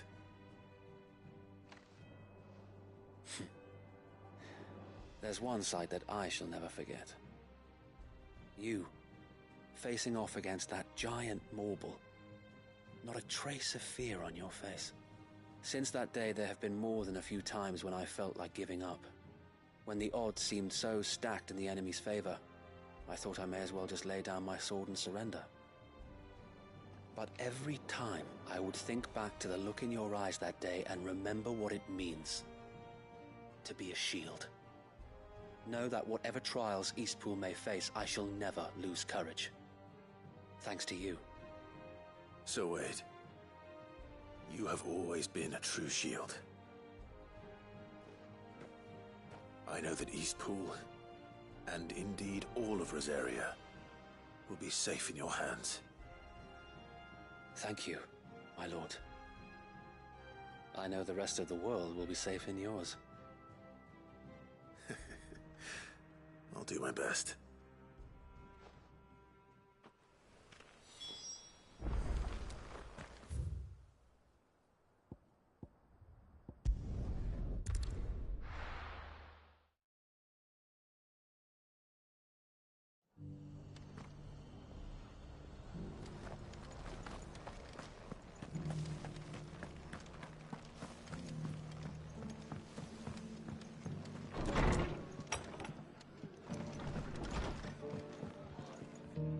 The hero returns. It's lucky you came by when you did, eh? Not only did my seeds get delivered, but you went and saved Eastpool and all. I just did what I could. And it's only right that you get rewarded for it. Take it before I change my mind.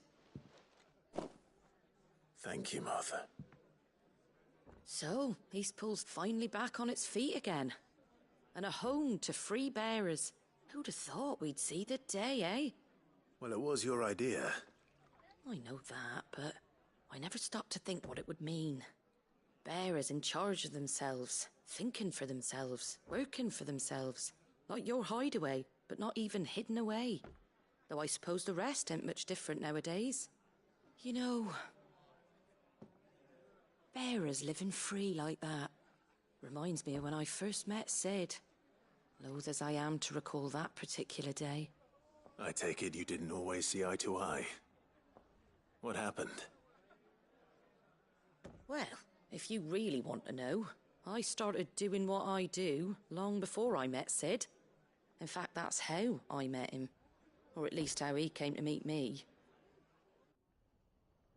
He showed up at the stables one day, asking questions about who'd been buying up bearers.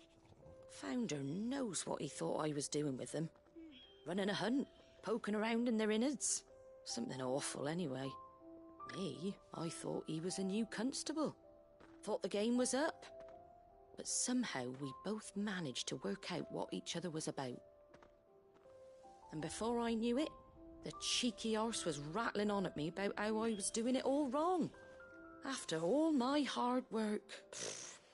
Told me I was giving them relief, but not freedom. That my bearers were still dying as slaves. Got right under my skin, it did. Told him if he didn't like it, he could bugger off and report me to the garrison. And do you know what he did? He smiled. And then he laughed. And then I did the same. We made a pact that day, that whenever one of us was in need, the other would always be there for him. And you were? Well, we both wanted the same thing. To make life better for bearers. Just like your dad. Do you know I was born right around the time Elwyn became Archduke? Growing up, I saw how he tried to change things. He certainly didn't lack for ambition, that one. Indeed. But the loftier one's ambitions, the harder they are to achieve. Which is why those of us who follow in their footsteps need to finish what people like Sid and my father started. Suppose you're right, aye. And if we don't manage it, there's always them who come after us. Good thing we've got a few half-decent sorts waiting in the wings, eh? It's almost enough to give you a little bit of hope. Just a little. Anyway, enough nattering. Better get back to work. Let's see about making everyone some dinner, shall we? The least the folks who saved Eastpool deserve is a hot meal. And you and me ain't gonna save the world on an empty stomach neither. That sounds like a wonderful idea.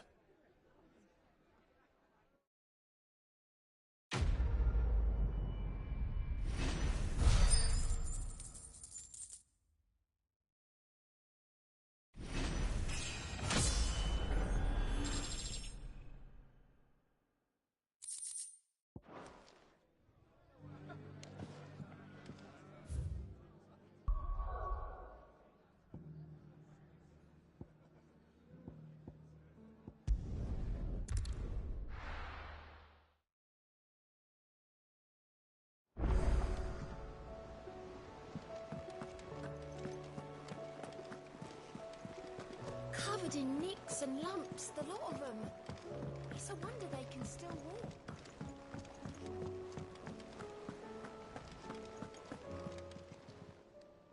Ah, I wasn't expecting you back so soon. Your benefactors are a generous lot.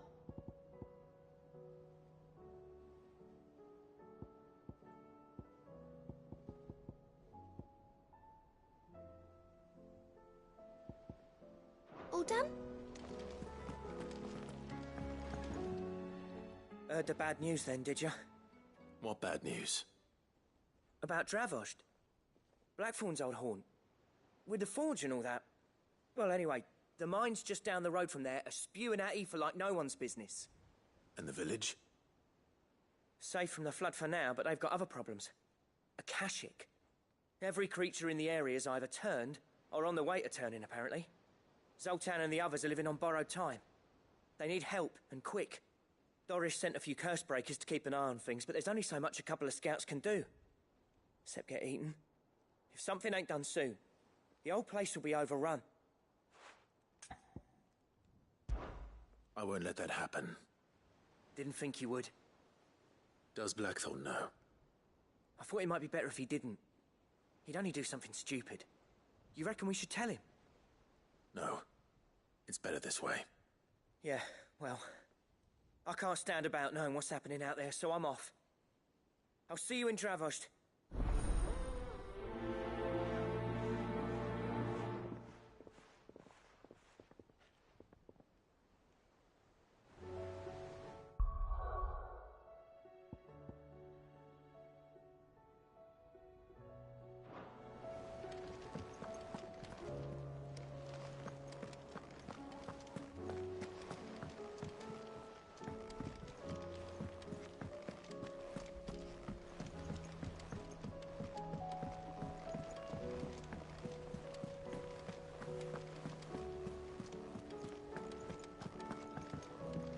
Come back.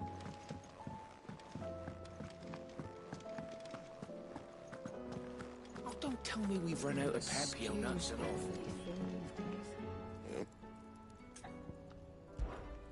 For Sanctfordian, dear.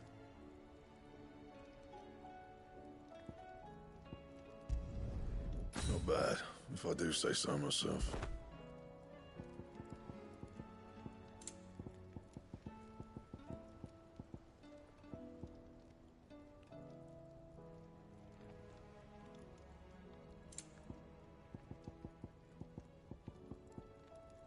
Anything else?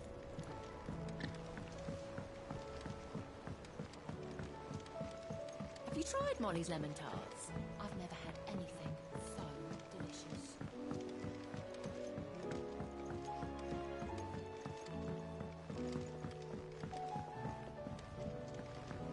Canva lost.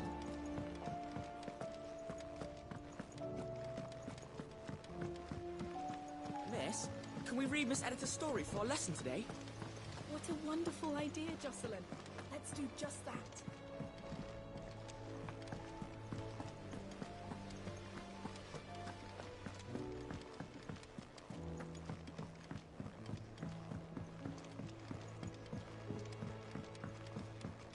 How was she? The Enterprise, I mean. Ah, Sid. Just the man I was hoping to see. Did you have a mo? Don't tell me. You need more bomb ash. Oh no, we still got plenty of that left. I'm working on bringing another one of the Chief's designs to life. This time, it's a new smelter. It's got a reverberatory hood over the top for additional thermo amplification and a system of reciprocal recirculatory regenerators that let's just say it gets very blimmin' hot. A heck of a lot hotter than anything Blackthorn's got in his forge, that's for certain. Only mithril engines get hotter, and you can't chuck ore in one of them and get metal out the other end. Trouble is, we won't be able to make it out of any old rubbish, neither. We need the good stuff. And I hear you once helped Helena get her hands on exactly that. Any chance you could help me too? If it's for the good of the hideaway, I'd be happy to. Oh, it is. I promise you. So, what exactly is this good stuff you need me to find? We've got a couple of examples here. Spherical echoes, we call them. More fallen materials. So this smelter is similar to the mithril engine in more ways than one. That's right. They're a bit like the thermal helms. Fallen ceramics deal with heat like nothing else, see? And what's more, they're directional, transferring heat from the inside to the outside. But these things, they're all outside. If we line the hood with them, they'll reflect the heat right back into the furnace. We've collected as many as we can, and I know where we can get the rest. Trouble is, they're all watched over by their bigger, uglier cousins. So you want me to visit some ruins, destroy some echoes, and bring back the spheres they're guarding? That's it in a nutshell, yeah. We're only 3 short, mind.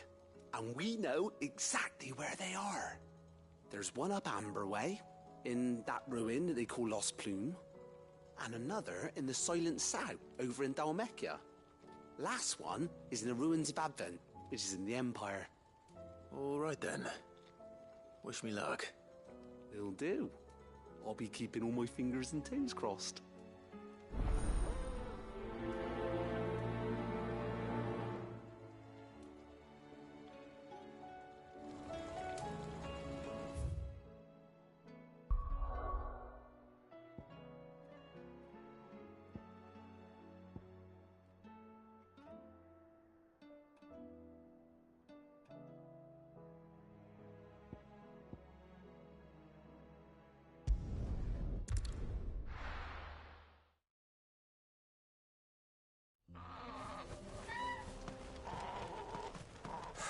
So Dravost is still standing.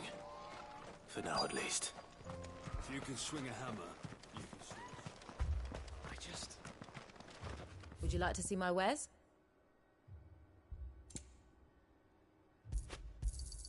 Certainly.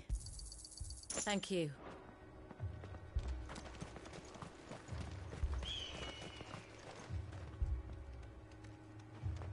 Clive! You're here! And the Akashic? Mostly off to the north still. But I spoke to Doris's scouts and it turns out things are worse than I thought. There's swarms of them out there. Told old Snotty to be ready to seal the north gate. That should buy us some time if we need it. Enough for the villagers to barricade themselves inside their homes at least. Well done. Welcome back, Sid. I'd never have guessed, you know. Not if August hadn't let slip. Who'd have thought that the savior of Dravost would turn out to be the realm's most infamous outlaw? Keen to help us out again? I am. Thought you could sneak off without me, did you? Blackthorn. Oh, what are you doing here? One of the scouts couldn't keep his voice down. Unlike my best mate who didn't think I deserved to know. So then, how long's it been? Long enough for us two to turn into a pair of old codgers, I see. That your idea of an apology? Prick. Don't listen to him. You only did what you thought was best. For the village and that. I did, yeah. But that ain't the whole of it. Vulcan, our master, didn't leave the chiefdom to the two of us. He left it to me. The best blacksmith in Dravost, barring himself, of course. Bloody stupid tradition, in my opinion. If someone's got talent, you should let them practice their craft, not ask them to settle petty feuds and barter for grain. Our master wasted half his life that way. I wasn't about to let that happen to me. So you wasted half of mine instead? You're what Dravost needed. Under me and my precious ideals, this place wouldn't have lasted a year. So I left to devote myself to the work and spare you lot the consequences. I may be a selfish prick, but I only did what I felt I had to. What you had to do was your duty! Even if it meant we all starved? Enough. This is no time for bickering. You can finish beating each other up once Dravost is safe. Fine. I've said my piece anyway. Yeah. So have I. Sorry, Clive. I shouldn't have stuck my nose in. We're short enough on time as it is. Still, give us a mo, would you? I need to get my head straight before any of them Akashic try to bite it off.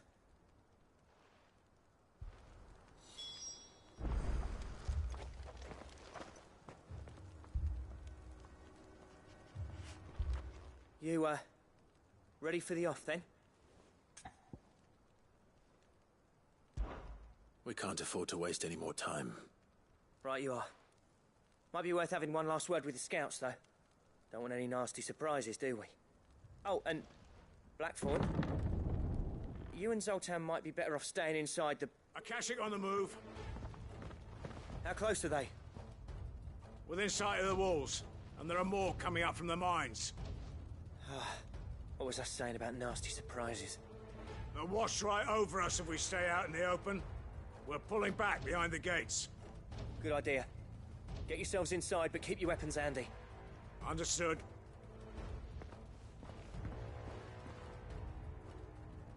I'm prepared to fight if I have to. Well, let's hope you don't. That's our job. Once the scouts are inside, order your men to barricade the gates. No heroic last stands, you hear me? No fighting at all if you can help it. August's right. I've seen what Akashic beasts can do to armor. The people here are tough and willing, but they ain't equipped to face what's coming. I'm going out there. Start work on the gate as soon as I've left. I'll give you as much time as I can. And if they kill you? You evacuate. But it won't come to that. I promise. You'd better be right. Take good care of Dravoj till I get back. Leave it to me. And give those things what for, yeah?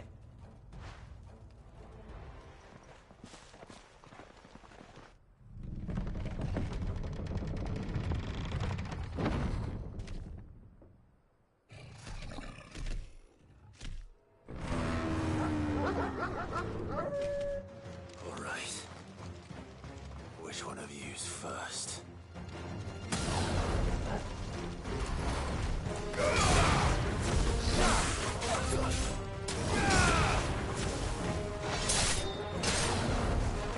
It's over.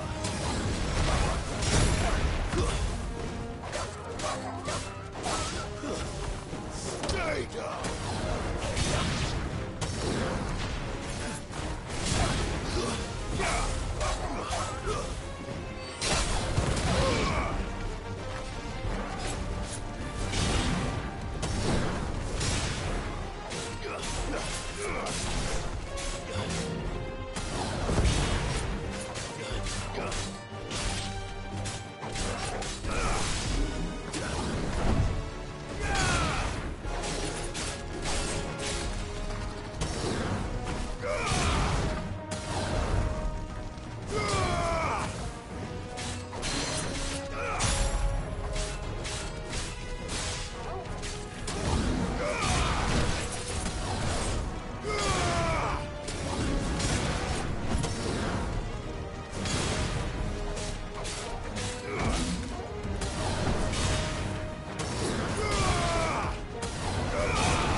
it?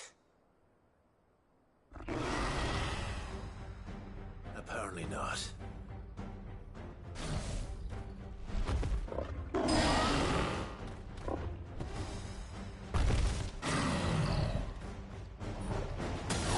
They're not getting past me.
It's over!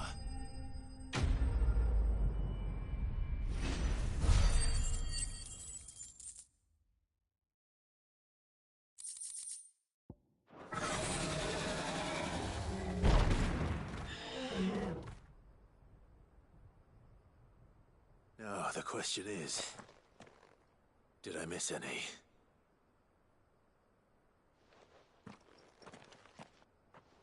Man alive! You still in one piece! I slew as many as I could. As many as I could, he says. The old bleeding lot, more like it. Well, almost. Only almost. Yeah, one or two did try to sneak over the wall. But we got the bastards, don't you worry. Good. Though you do know, more will come in time. In time, yeah. But we can think about them later. Let's get you back inside.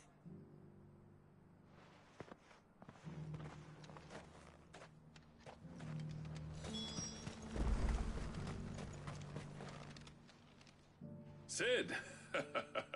You're even more fearsome than your reputation. Enough to give those Akashic monsters nightmares. I almost felt sorry for the wretched things. But mostly, I felt grateful. Dravoged won't forget what you did today. I'm afraid I've only delayed the inevitable. There's no getting rid of that ether flood. Meaning that any living thing which stumbles into those mines will end up clawing at your walls again. And that's if the flood don't spread. If it does, well, I hate to say it, but the village's days are numbered. That may be, but we're staying just the same. With ether floods springing up all over, it's no less safe than anywhere, and more importantly, it's our home. We'll fortify the gates to the north, and I'll see that they're guarded day and night. All right. Then we'll give you a hand shoring up those defenses. As for you, Blackthorn, that's twice you've turned up when Dravos needed you. So, thanks. I shouldn't have stayed away so long. And I shouldn't have left without talking it over with you first. Too bloody right you shouldn't. Though I doubt I'd have listened. I always envied you. How you made everything look so easy when, for me, it was anything but. You leaving gave me the perfect excuse to hate you. And from that day on, I never once stopped to wonder what it would have been like if you'd stayed. But what you said earlier, it was true. You'd have been the death of this place. Finally, something we can agree on. I hope you see the sense of it eventually. You kept this place alive. Alive, perhaps. Wealthy even, but Dravoged isn't what it once was. Our work used to be the pride of Dalmekia. Now, we churn out the same rubbish day after day because it's easy and turns a profit. It's not about the craft anymore. I wouldn't send my sons to war wearing the shit most of our smiths are making. I've kept working, honing my skills, trying to lead by example, but no one sees the point. The average castle apprentice has as much passion for the craft as our current lot. Come back to us, Blackthorn. Remind Dravoged what a true master blacksmith looks like. I'll even man those bellows of yours if it means we can work at the same forge again. That's a kind offer. Kinder than I deserve. And I wish I could accept, but I'm needed elsewhere. There's people who trust their lives to my steel, and I daren't let them down. Fair enough. But that doesn't mean I couldn't visit from time to time. Let's see if we can't rekindle this town's passion for the craft, shall we? I'd like that. Just be sure to tell Snotty to let me in the next time I come calling, yeah? Knowing him, he'd let you in anyway. Blackthorn. The Master Smith turned outlaw, back in my good graces. I never thought I'd see the day.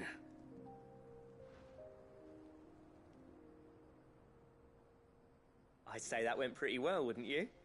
Even better than I'd hoped. Sid, I've got something for you.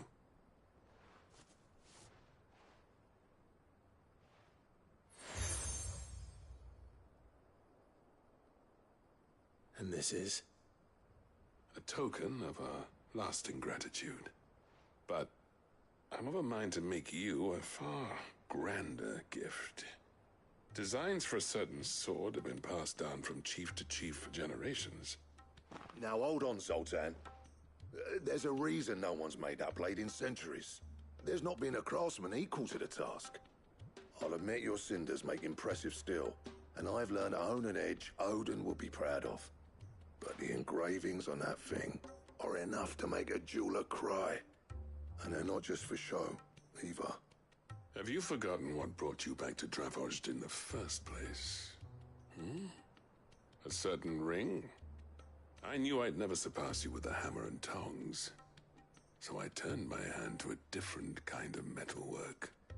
Between the two of us, I'd say we're the equal of any master craftsman ever to have graced a forge.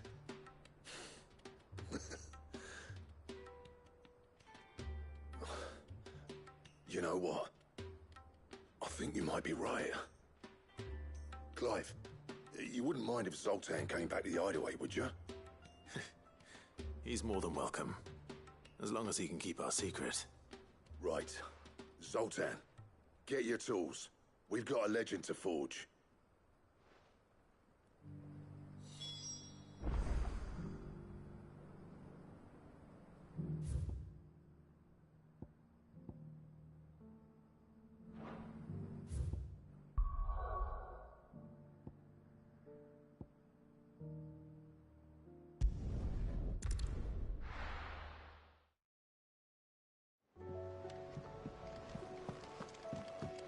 Come back.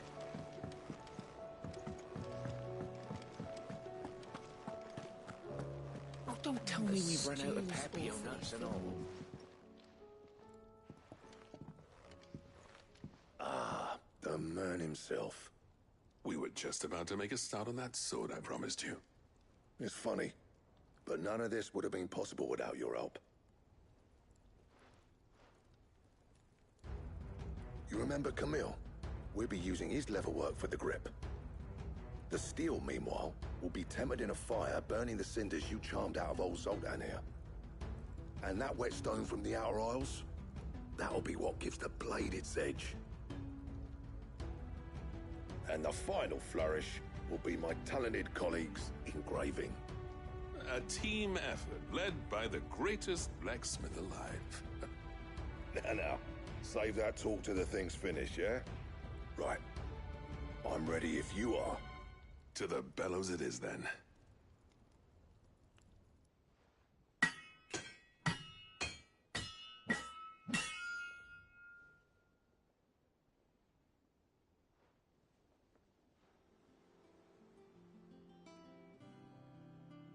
Well, bugger me. We actually did it.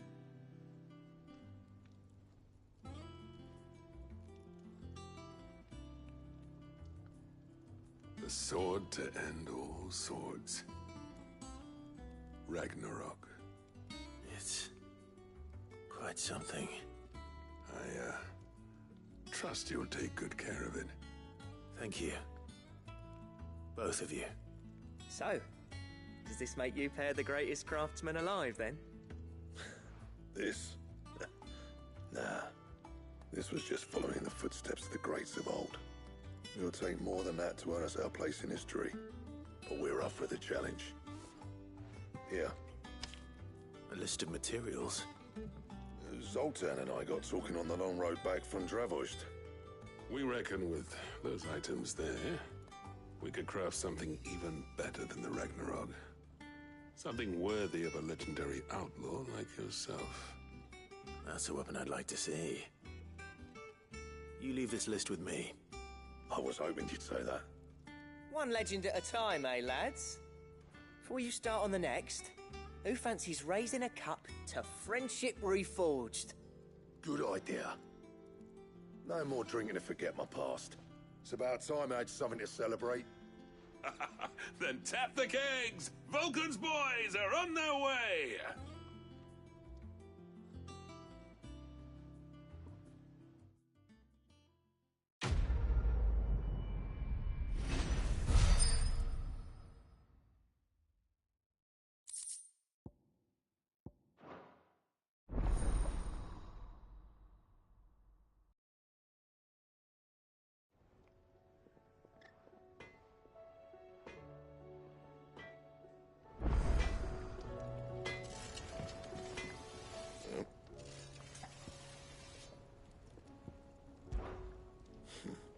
never thought me and Zoltan would ever speak again, let alone work together. And if it hadn't been for you, we wouldn't. You've been a good friend to me, Clive. The best. So, what'll it be?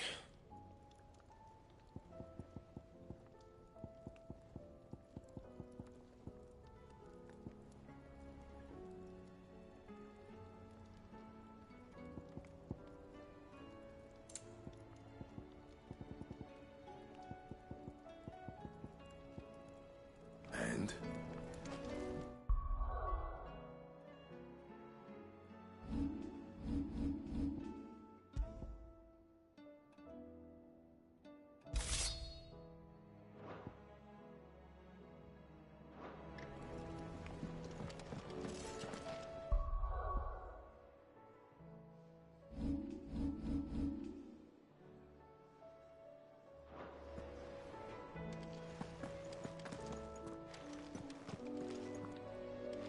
Don't tell me we've run out of Papio nuts and all.